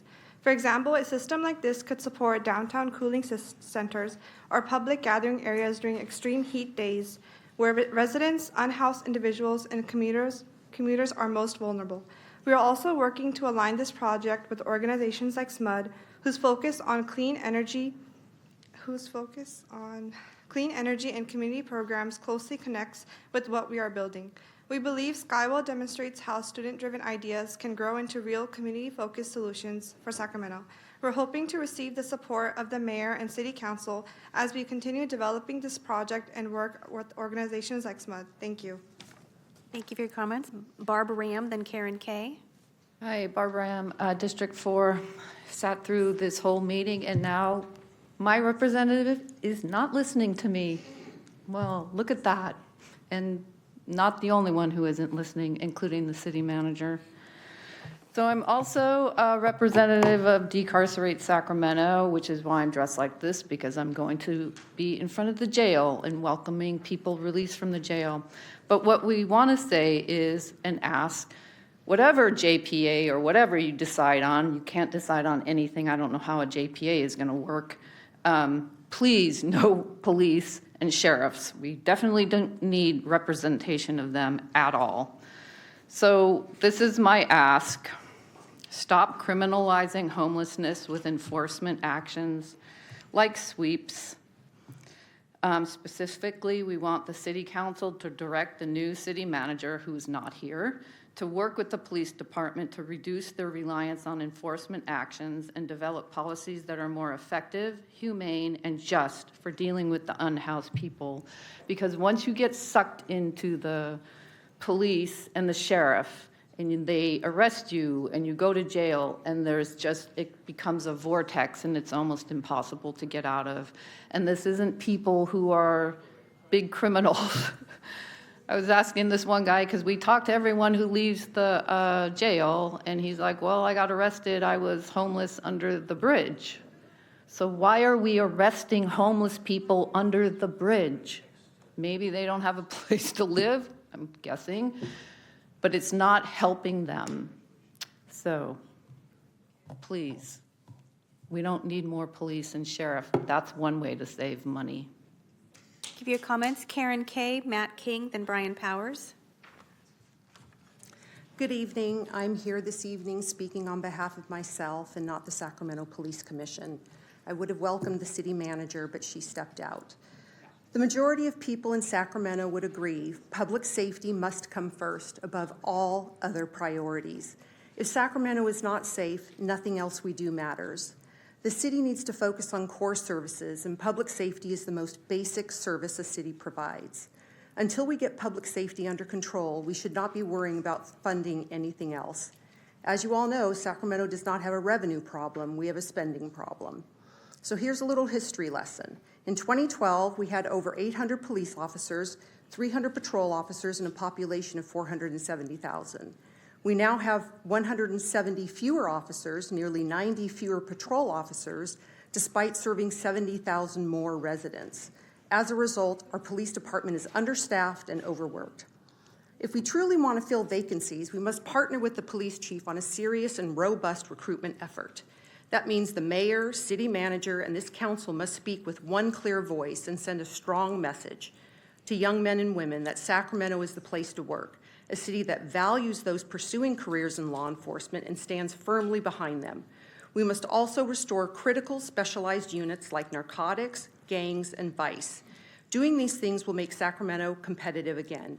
The residents of Sacramento deserve a well-equipped, well-funded, and well-trained police department. Let's send a clear message that Sacramento supports its officers and has their backs. Finally, if we want a thriving business environment, business owners need to know that when they call 911, the police will show up. Once public safety is restored, economic development will thrive. Thank you very much. Next speaker is Matt King, then Brian Powers. Thank you. Good evening, Mayor and Council, and also welcome to City Manager Smith. Sacramento currently faces a crisis of mobility. We have gained a reputation as being one of the most dangerous places in the country to simply cross the street. With 103 fatalities last year, the Vision Zero goal feels further away than ever. The data is clear. Road rage is up about 250% since 2020, and distracted driving is at an all-time high. We have Sacramento safe streets, but we lack the presence. We need a fully funded and supported police force to act as a deterrent to the atrocious driving behavior we witness daily. By investing in both personnel and technology, such as red light and speed detection cameras, we do more than just generate revenue. We create a culture of accountability. Let's make Sacramento a city that prioritizes the lives of its citizens over the convenience of aggressive drivers. Please fund our police officers and give them the tools to make our streets walkable and safe again. And let's make Sacramento a destination for employment. Thank you. Thank you. Brian Powers, then Nick Kufames. Good evening. Brian Powers, District 7.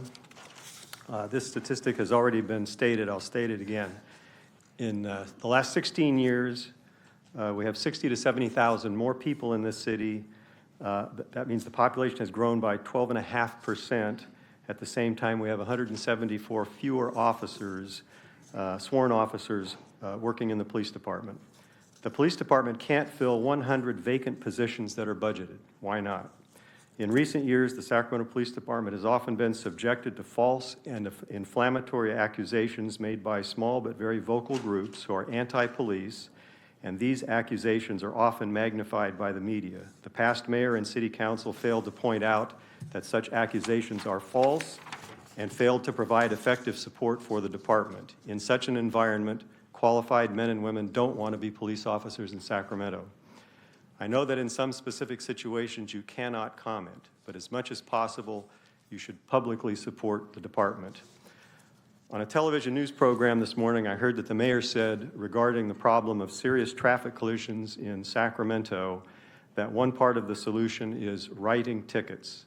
Traffic enforcement is one very important part of the solution to that problem, but it's almost never discussed. So good for you, Mayor, for proposing that. But considering the current staffing problems, and especially if you cut sworn officer positions this year or in the future, you must ask yourselves, who's going to write the tickets? Nick Kufames? Kufasemis. Thank you.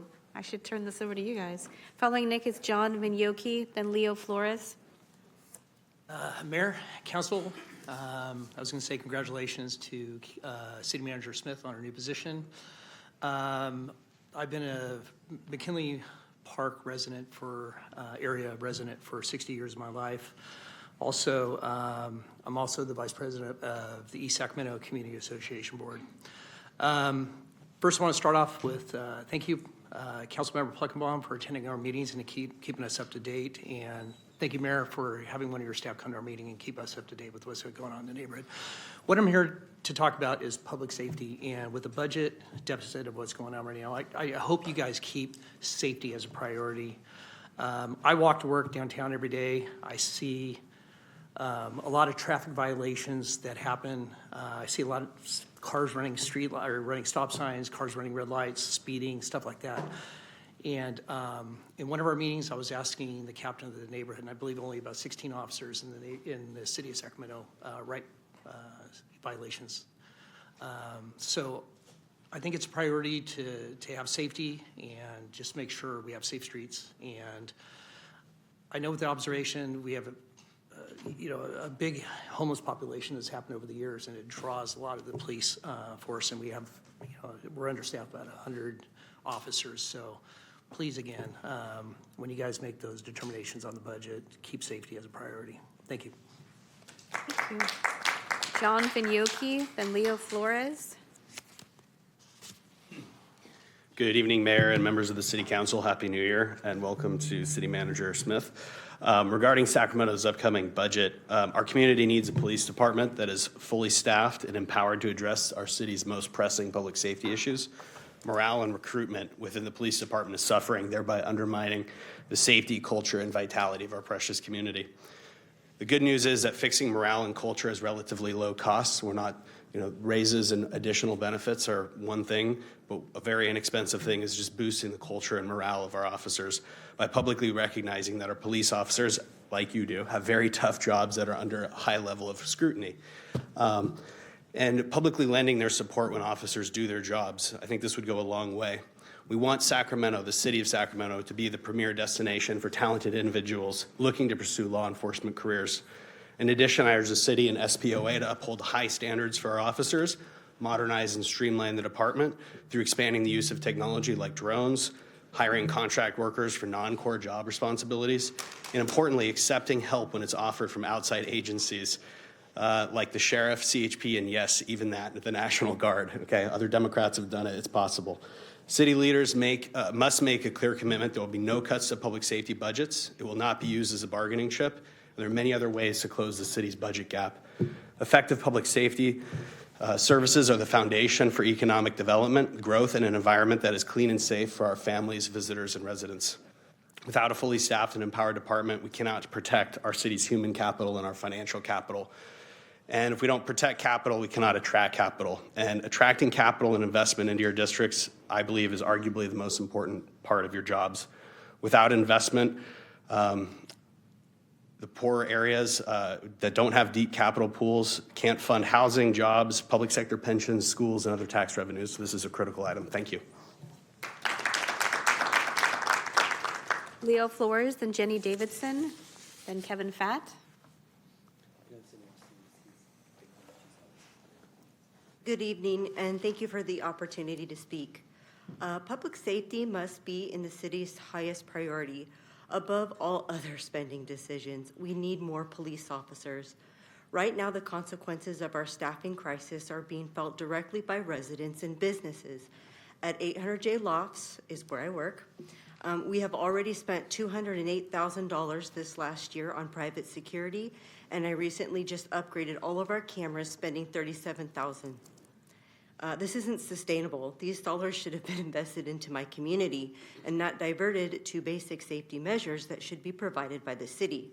As property managers, we work hard to attract and retain quality residents, but the lack of safety and consistent support makes that increasingly difficult. And when we lose good residents, the impact doesn't stop at our building. It affects the surrounding businesses that rely on stable, engaged households to thrive. Public safety is the foundation that keeps people rooted in their homes and keeps local businesses alive. We also need to restore confidence by ensuring clean, safe streets in every neighborhood. When people feel safe, businesses thrive and workers return to offices. Entertainment districts recover and the economic development follows. Another critical piece is addressing the homelessness through centralized, well-managed service locations, including the 102-acre property purchased in 2022 for shelters and safe parking. That site was acquired for a purpose: to provide structured services, stability, and a path forward, reducing unmanaged encampments and contribute to crime and drug activity. So tonight, I urge the city to prioritize recruiting and fully staffing our police department, supporting officers with the resources that they need, ensuring clean and safe streets citywide, and utilize centralized, well-managed services locations for the unhoused. Thank you. Thank you. Jenny Davison, Kevin Fatt, then Kevin Grimes. So Jenny, Kevin Fatt, Kevin Grimes. Good evening, Council. Welcome, City Manager. My name is Jenny Davison, and I own and operate the Capitol Event Center in the downtown core.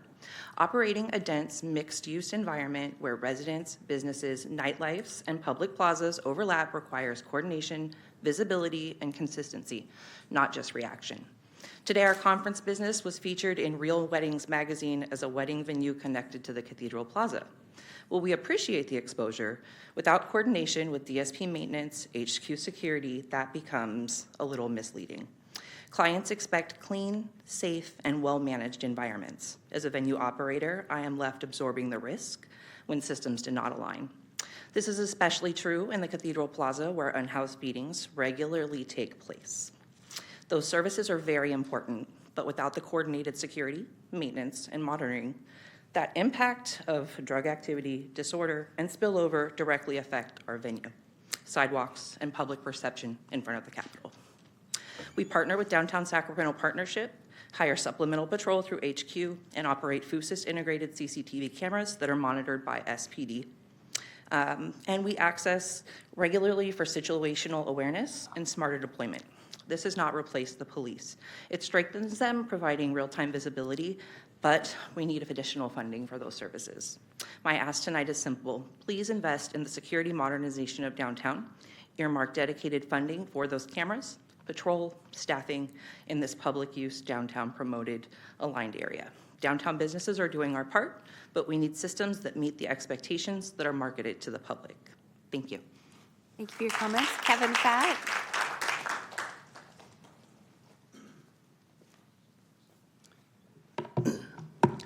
Good evening, Mayor and members of the City Council. Thank you for your service to the city. My name is Kevin Fatt, and I'm a third-generation Sacramentan living in District 6. My family has owned and operated our family restaurant in downtown Sacramento, serving the Sacramento community at all levels of government offices, business offices, and visitors for over 8 decades. We employ approximately 60 people and serve approximately 150 to 200 guests daily. In addition to our great food and beverages, we provide a safe and clean environment in our place of business where our employees and guests feel safe and comfortable.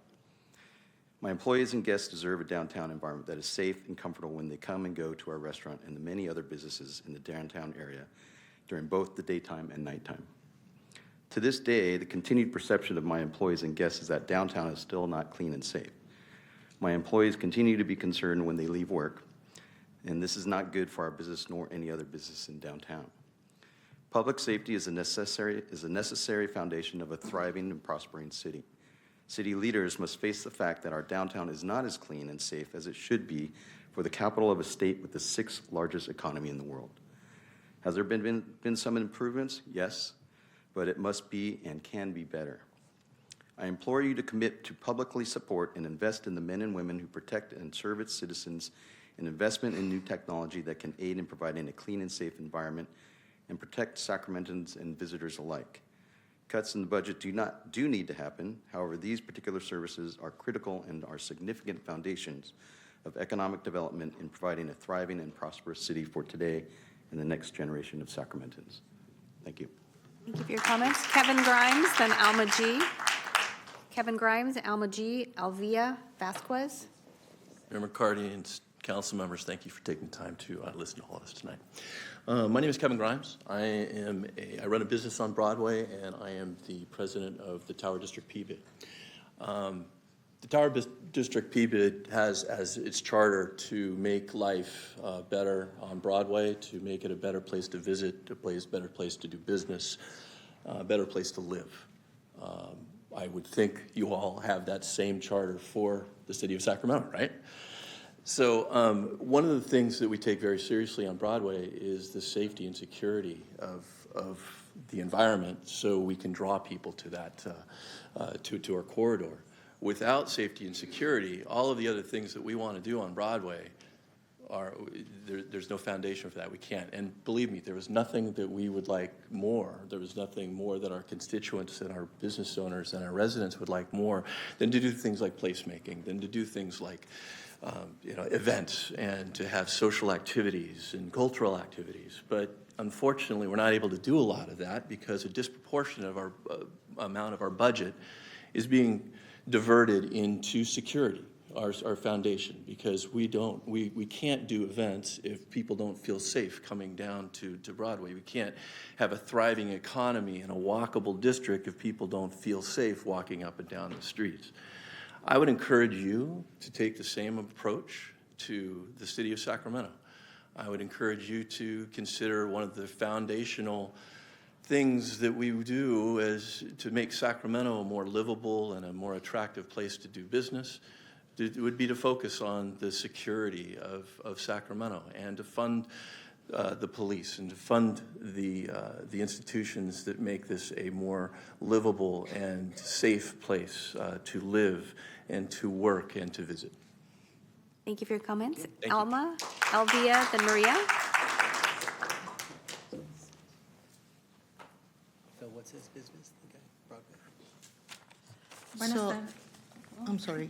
She's going to go ahead in Spanish, and then I'll do the interpretation. Okay, perfect. So you'll have 4 minutes. We'll do two Spanish, 2 English. Okay, thank you. Buenas tardes, alcalde y miembros del consejo. Mi nombre es Alma, soy madre de tres estudiantes, 2 de ellos en el distrito de Sacramento y líder comunitaria con Sacramento Act. Quiero darle las gracias por apoyar Ride Free RT, el programa de transporte gratis para estudiantes de kinder a 12º grado. Este programa no solo lleva a los estudiantes a la escuela, les da la oportunidad de aprender, de participar en tutorías, ir a actividades después de clases y regresar a casa seguros. Para muchas familias sin carro o con recursos limitados, Ride Free RT es mucho más que transporte. Es confianza, acceso y tranquilidad. Saber que nuestros hijos pueden ir y volver a la escuela seguros hace una gran diferencia en su educación y en nuestra vida familiar. Ride Free RT también fortalece nuestra ciudad, protege la educación, apoya la economía local, fomenta la seguridad vial y ayuda a formar futuros ciudadanos y contribuyentes de Sacramento. Por eso, pedimos que se asignen fondos permanentes para Ride Free RT. Invertir en este programa es invertir en nuestros estudiantes, nuestras familias y en el futuro de nuestra comunidad. Gracias por su tiempo y por seguir creyendo e invirtiendo en Ride Free RT.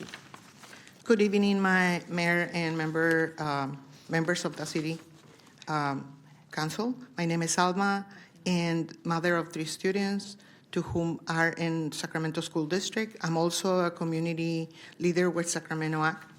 I want to thank you for the support of the Ride Free RT program. This free transportation program for K-12 students, it's the only, it takes students to the school and it gives them the opportunity to learn, participate in tutoring, attending after-school activities, and return home safe. For many families without cars or limited resources, Ride Free RT is much more than transportation. It's the trust, access, and peace of mind, knowing that our children can get to school safe to make a big difference in their education and our families in life. Ride Free RT also strengthens our city and protects education, support also the local economy, promotes road safety, and helps to shape future citizens and taxpayers in Sacramento. That is why we ask you to permanent fund or allocate funds for the free ride. Investing in this program is investing in our students and our families and also in the future of our community. Thank you for your time and continue to believe in investing in our youth in this program. Thank you. I have Elvia and Maria. My name is Elvia Vasquez. Good evening, Mayor and City Council members. I'm a community organizer with Sacramento Congregations Together and also a mother of students in the District of Sacramento. I'm here to speak on behalf of many families that depend on this transportation free ride program K-12. I want to thank you so much for your leadership and to being in support of this program. This program is not just an option, it's a lifeline. Over the past years, I've seen families who truly depend on these services, parents working multiple jobs, families without cars, and also I've seen parents where they have younger children where they have to take them to doctor's visits, and so their older students can take this ride. So this means every ride means a child arrives to school, can participate in activities, change their lives. Since the reopening of COVID-19, the use of the free ride has grown from 600,000 trips in 2021 to 4.1 million trips in 2025, shows how many students depend on this program. And also, this programs allowed students to arrive on time in attendance on the district and the schools, but also participate in after programs, sports, tutoring, access education opportunity, especially for families that they have no options to take, that they have to take this ride. Also to stay connected and engaged in the community. This program is an investment in our students and the future of Sacramento. And I am asking you respectfully, please, to continue supporting funding in this program. Thank you for your comments. Your time is complete. So Maria is our next speaker, then John Frias Morales. Buenas tardes, alcalde y miembros del Consejo. Gracias por apoyar e invertir en el programa Free Ride RT. Su liderazgo puede marcar una verdadera diferencia. Mi nombre es María, soy madre de 5 hijos y líder comunitaria con Sacramento Act. Mi familia se beneficia de este programa y veo que todos los días cómo ayuda a muchas otras familias en nuestra comunidad. Este programa elimina la barrera del transporte para los estudiantes. Cuando los niños pueden llegar a las escuelas, mejor la asistencia y su éxito académico. También les permite participar en programas después de la escuela, pasantías, empleos y actividades comunitarias, oportunidades que construyen su futuro. Ofrece un alivio económico real para las familias, ahorrando hasta $240 por estudiante al año y promueve la equidad, especialmente para estudiantes en cuidado de crianza o que enfrentan situaciones de falta de hogar. Los beneficios llegan a toda la comunidad: menos tráfico, aire más limpio y una fuerza laboral futura más fuerte. Por favor, continúen apoyando e invirtiendo en estos programas. Nuestros niños, familias y comunidad dependen de ello. Gracias por su tiempo y su liderazgo. Good evening, everyone. Thank you for supporting the investment on this program, the Free Ride. Your leadership could make a big difference. My name is Maria. I'm also a mother of 5 and a community leader with Sacramento Act. My family benefits from this program, and I see every day how it helps so many families in our community. This program removes transportation as a barrier for students with kids to get to school and attendance. That improves their success. It also helps to get after programs, internships, jobs, and also community activities, opportunities to shape our future. Improves real financial for families, saving up to $240 per student a year, and supports equity, especially for students in foster care or experience homelessness. The benefit extends to the whole community: less traffic, clean air, and strong future for our workforce. Please continue supporting this program, investing in our children and families and community. And thank you so much for your leadership. Please continue funding this. Thank you. Thank you for your comments. I have 13 more speakers: John Frias Morales and Vincent D. Public safety must come first. In the last 16 years, Sacramento population has surged by 11%, with 67,000 new residents now calling the city home. But the sworn police patrols that protect us have actually decreased by 7%. We have 100 police vacancies. Drug trafficking is spiraling out of control, with the police seizing 275,000 fentanyl pills from drug dealers. The county medical examiner coroner's office reported 1,358 fentanyl-related deaths. The Department of Community Response has found 58,000 drug needles at homeless camps around the city. Despite defunding the police efforts, in the last 2 years, police have taken 3,056 illegal drugs from street gangs. 10 years ago, specialty units that protect us, narcotics, financial crimes, vice, and high-profile offender teams were eliminated during the budget crisis and never restored. Our safety should never be compromised like this. We deserve a community where a fully funded police department can respond quickly to every threat, even nonviolent crimes. On July 16th, the police arrested 24 drug dealers who had 3 machine guns. The police found 6,000 fentanyl pills. On September 4th, police and the DEA found 48 pounds of meth, 5 pounds of heroin, and machine guns. On November 16th, the police and the DEA had a joint operation seizing machine guns, cocaine, meth, heroin, and fentanyl. We deserve a community where a fully funded police department can respond quickly to every threat, even nonviolent crimes. Thank you. Thank you for your comments. Vincent D., then Andrew Kramer. Good evening, Mayor, members of the Council. I'll keep my comments brief. I'm a resident of District 7. I just want to add my voice to those here that are pleading for you to not only maintain but expand funding towards our law enforcement officers. Public safety is a high priority, and given your competing priorities, ask you to please keep that in mind as you weigh up all the factors that you do. It's really important to this community, and we cannot thrive from both the personal and economic development basis if we don't have a free and safe society with those that put their lives at risk every day to protect ours. Thank you. Thank you for your comments. Andrew Kramer, then Alicia Denst. Thanks for hanging in there. My name is Andy Kramer. I live a short walk from here in District 4. I'm a volunteer leader with Sacramento Area Congregations Together, SACACT, interfaith, multiracial community organizing group. We represent nearly 50 congregations in the region. I attend the Unitarian Universalist Church in Sacramento. As people of faith, we are opposed to the city's reliance on sweeps to manage the crisis of homelessness. The sweeps are cruel, inhumane, and unjust. No notice is given. There's no meaningful offer of shelter or housing. Most of their belongings are collected and disposed of, including survival gear that they need, and the arrests are a waste of resources.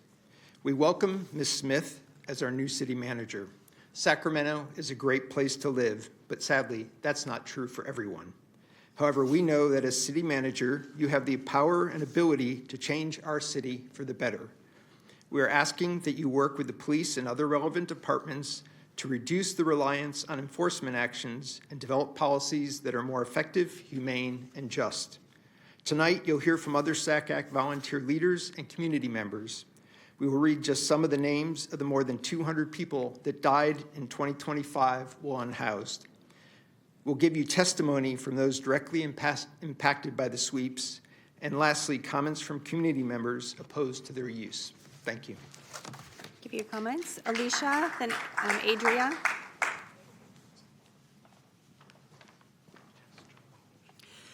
Good evening, City Council members. It's Happy New Year. Thank you for your service. My name is Alicia Dienst, and I'm a leader volunteer with Sacramento ACT, and I'm here to read some of the names of the people who have died while living outside. Bradley Robinson, 65. Inderjit Singh, 43. Zamorian Bailey. Jose Rivera, 49. Charles Perry, 56. Virginia Brown, 55. Terrence Schutz, 54.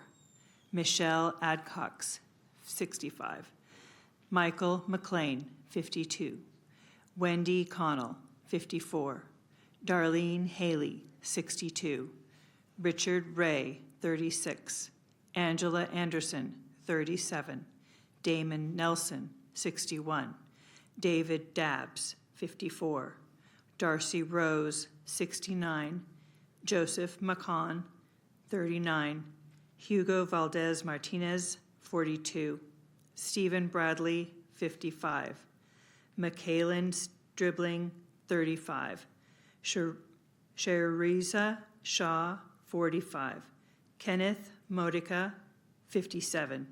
Santiago Quintanilla Jr., 37. Wendy Nathan, 42. Shane Cox, 51. Tracy Dipple, 62. Julio Huerta, 65. Mitchell Meredith, 65. Shalika Dixon, 51. Michael Martinez, 65. Thomas Mulvaney, 50. Nadia Silber, 45. David Thank you for your comments. Your time is complete. Our next speaker is Adriana Garcia, then Sienna Novak.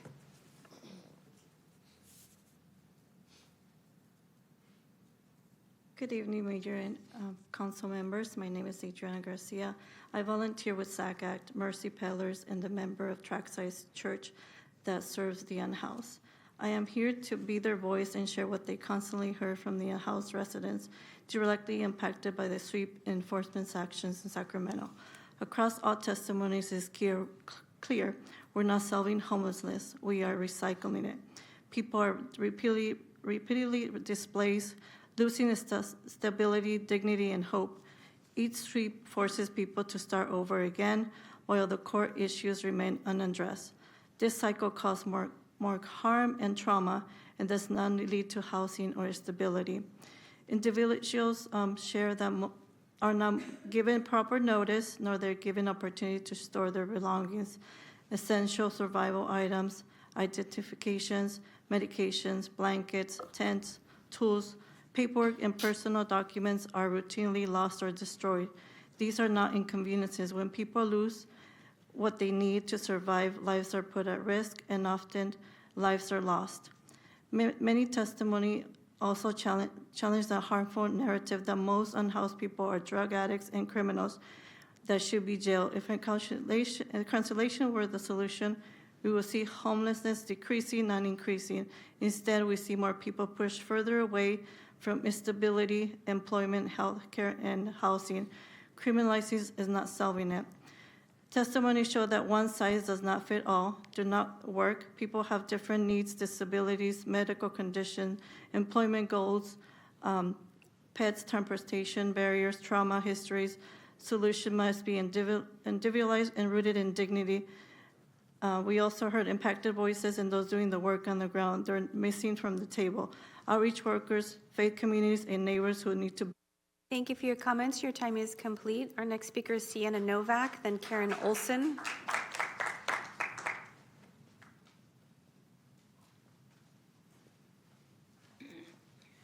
Hi, I'm Sienna Novak, and I was currently unhoused for 2 years. And while hearing all of you speak, there is something that I have never heard you guys talk about. I've never heard you guys talk about housing and homeless navigators to help actually engage. Out of all the times I've ever been unswept and everything, I've only been helped by the Department of Human Assistance one time. My husband is deaf, and he was even targeted by the police, and it's unsettling to see that some people that are disabled have to go through that, and that you guys are supposed to be here. They're supposed to help people, and not every person is a drug addict when they're on the streets. I stopped using a few months after I got unhoused. I didn't want to go to rehab. I told myself the whole time I was using drugs, I wasn't going to go to rehab. I didn't go to rehab. I got help through my doctors, through MAT, medically assisted treatment. And for you guys to have no notice and to not help the people that you guys are supposed to be helping people. Homeless navigators. I had Sacramento Covered help me. I ever heard you guys talk about Sacramento Covered. I actually got in contact with Sacramento Covered, and I went to Joshua's Heart and ran into a homeless navigator that helped me. They got me into a colleague, and I was actually staying consistent with my homeless navigator. Every homeless navigator is in different areas. And you guys don't offer the necessary help that people need to get access to these resources. You guys call 211. 211 can only get you into the coordinated access system. After that, then what? Who are you supposed to follow up with? Oh, you guys have to keep calling, keep calling, keep calling. No, it's these homeless navigators that are supposed to help people get into these things and stay consistent. My homeless navigator only works for North Highlands. What about the rest of the areas? You guys, I'm not hearing any one of you guys talk about this. And once people get out of the system, it's 10 times harder to get back in, because I was homeless for 2 years and my husband was homeless for 5. So thank you for hearing me out, and I hope you guys can change. Thank you for your comments. Karen Olson, then Lisa Berg.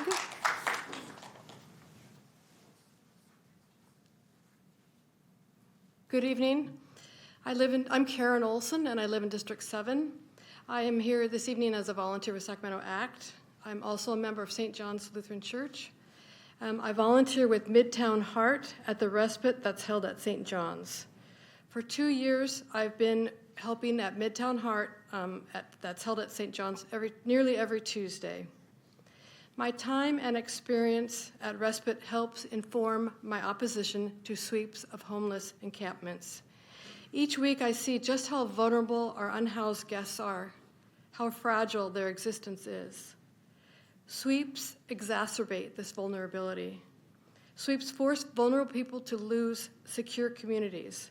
They lose what few possessions they have, including hard-to-replace documents that might be needed to move into housing or shelter.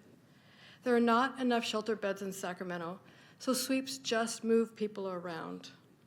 In short, sweeps are expensive, ineffective, counterproductive, and cruel. Supreme Court Justice Sotomayor wrote that to punish people who have no access to shelter for being homeless is unconscionable and unconstitutional. On the other hand, I would like to say that I support a range of strategies to address homelessness, including safe camping sites, like the one that you're looking at to place in the River District. Next, I've read that the city will be in charge of any safe camping sites that are established, and I'd like to suggest that in your operational model, you include a way for residents to provide input, such as an advisory board. And in closing, I urge you to choose policies and strategies that treat people with dignity, respect, and compassion, even to those who may appear to be the least among us. Thank you for your comments. I have 5 more speakers. Lisa Berg, Gwinnett Bird. I have 5 more speakers. I'm Lisa Berg, and I'm a member of St. John's Lutheran Church. We provide numerous services for our unhoused guests, and I've had the opportunity to listen to them to find out what their challenges and issues are. I'm also chair of Lutheran Social Services or Northern California, and have had a chance to listen to our clients there as well. It's really unconscionable to do sweeps and take people's property. I think if that happened to me, it would really destroy me because I'm attached to my things. I really appreciated having small, safe camping areas. The 2 that were up at the end of Broadway, kind of where the harbor boat docks are. I used to ride my bike up there all the time because people would complain that, people camping and unhoused people, caused problems. So I kept riding out there and checking it out and seeing how they were, and I never experienced any of those things or saw those things. So I feel like when there is a small community that wants to, have neighbors and have a community, they actually do a good job, kind of the way I feel about Camp Resolution. So in any case, I just hope that we can expand alternative housing, whether it's trailers, mobile homes, small houses, with the having a central kitchen and obviously restrooms and showers. I'm very sorry that the 18 of the 20 places that Darrell Steinberg had selected for having really nice places for the unhoused were successfully challenged, because the 2 places that I've seen, the one out on Florin, and I'm forgetting the name of the street where the other one is, but I think it's out Roseville Road. I feel like they are contained when I drive by there. Thank you for your comments. Your time is complete. Our next speaker is Gwinnett Bird, then Muriel Strand. Hi, good evening, council members and Mr. Mayor. I'm in Councilmember Jennings' district, and I'm a member of St. John's Lutheran Church as well. I have volunteered the respite that we hold once a week. I volunteered for about 5 years with that through Midtown Heart, and I'd like to acknowledge Council Pluckebaum for coming and meeting with Midtown Heart a short while ago to learn more about what Midtown Heart does provide and the services it provides. My focus really, I echo the comments that have already been made, so I won't repeat them. But I do want to point out that the Sacramento Police Department has general orders relevant to collecting the property of the unhoused, which I don't think are being followed, which is sort of disturbing to me, as people have mentioned. When you have sweeps, people have personal property that's getting swept. And this policy, as I'm reading from Evidence and Property 525.01, it shall be the policy of the Sacramento Police Department to ensure evidence property is properly secured and stored and readily retrieved, and that changes in possession are documented to maintain the integrity required for successful prosecution. Of course, that's chain of custody for evidence, but this applies to Provision 5 of this is related to illegal camping enforcement. It shall be the policy of the Sacramento Police Department that personal property shall not be removed from individuals except when necessary for evidence or safekeeping. And then, in addition, in the roll call training bulletin dated 12/31/24, it says specifically officers should attempt to offer shelter or alternative housing before taking enforcement action and document such efforts. It begs the question, do we have alternatives to offer? I don't think so. With respect to property, in this bulletin, it says that the officers shall safeguard personal property. The arrestees' life necessities and personal property shall be booked for safekeeping. That's not happening. I saw every week when we were giving out new things to homeless folks coming through the respite. We were constantly just churning, giving out clothing, tents, backpacks are all being swept, and they need to be kept more safe. Thank you. Thank you for your comments. Muriel Strand, then Rick Locke. I'm Muriel Strand. I live in North City Farms. Good evening. It's my understanding that crime has been going down for years nationwide. It's also my understanding that prohibition does not work. Also, homelessness is a market failure. Sacramento City and county leaders have the power and the responsibility to make the market work, to organize legal, safe, practical, stable, and affordable living spaces for people with little or no money. It's cheaper than sweeping. Housing is cheaper than sweeping, as we heard. Imagine having no roof, no walls, no tap water, no sink, no stove, no toilet, no heater, no fridge, no trash can, no laundry, no electricity, etc. Being homeless takes a huge proportion of a person's energy to survive every day, find food and water in and out, proper sleep, not too cold or hot. Good luck with all that. Be prepared for home invasions by cops. Be prepared to pack up all your stuff in 5 minutes and carry it with you. Be prepared for the cops to steal valuables like your ID and birth certificate while you are walking around looking for water and food. Be prepared to be bored a lot while you are waiting on a waiting list for a year or two or more. Be prepared to be bullied and assaulted by sheltered people who are afraid of you. Be prepared to be labeled as a criminal, which will make it even harder to find stable housing and a job. Beware of being assaulted by harmful people while you are asleep. Don't be prepared for the cops to take a crime report about your injuries. And yes, self-medication and solidarity are ways to buffer all the stress. Thank you. Your comments. Rick Locke, then Kimio Bezet.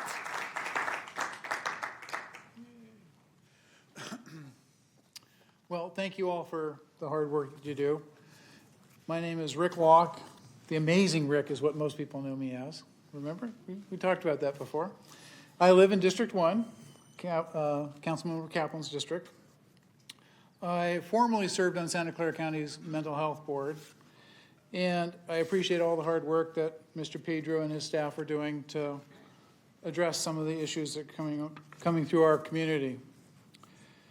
I submitted on October 9th a California Public Records request, and it's been postponed numerous times. From the last time was December 31st to tomorrow morning, so we'll see what we get tomorrow.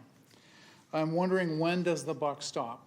When does my public records request, specifically about all the interactions regarding the microhome communities, when does it stop getting postponed? When do I receive that information? I'm very intrigued by that. I also invite you to focus on the language that you're choosing when you're addressing the homeless. Using the word homeless precipitates that. Why don't we start looking for phrases like housing options for all? Let's start changing the language, and I invite you to begin to notice. And Henry Ford said, if you think you can or you think you can't, you're right. So the words you choose are creating the reality we're all living inside of. So please change that. And last but not least, lived experience. I challenged the elected officials in Santa Clara County to have a lived experience, just one night, go live on the streets with these folks. You will move your butt a lot faster. Thank you.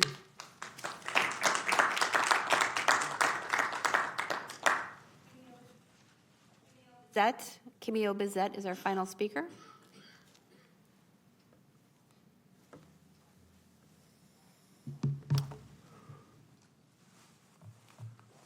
Good evening, Council.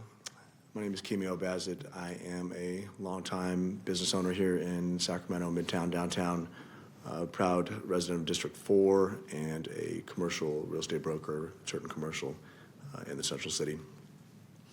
You probably know most of what I'm going to say already regarding public safety and maintaining funding, training, recruitment, all of these things for SAC PD. I think that much is obvious. But, you know, it wasn't always that way. Growing up in Stockton, there was sort of a natural fear of the police, maybe an aversion maybe I wasn't always on the right side of things, who knows? But, you grow up, you change, and then suddenly you look up and you have customers and employees and family that you need to keep safe. And you really start to value the police and understand how important they are to the community. Maybe make friends within the police department and realize that they're humans too. So all this to say, I'm a very different person than I was when I was a kid, and I cannot see doing with less in this community. Certainly not the direction things are going. So ask for your support for Sacramento Police Department and maintaining or elevating current levels of funding. Thank you. Thank you for your comments. Mayor, I have no more speakers this evening. Thank you. We have one adjourn in memory. Thank you, Mayor. Before I do that real quick, I just want to announce to the pickleball community at Southside Park, the lights have been fixed as of an hour ago. Tonight, and on a more serious note, we adjourn in memory of Alvin Prasad. He was just about to celebrate his retirement from Sacramento County as a health and human service specialist, where he served for the past 2 decades. Alvin was a proud gay man enjoying Halloween with his family and friends when he was attacked for how he looked. He was only 58 years old when he passed away on December 28th of this last year. He was a beloved father to his 2 daughters, Jocelyn and Andrea, and had 2 grandchildren, all of whom loved him dearly. I'm reminded of the quote from Harvey Milk: "Hope is being able to see that there is light despite all the darkness." I hope that this senseless tragedy brings light into the darkness, that his family and friends are comforted by their loving memories, and the outpouring of love from our community gives us an opportunity to heal. With that, I want to recognize Alvin Prasad and adjourn in his memory.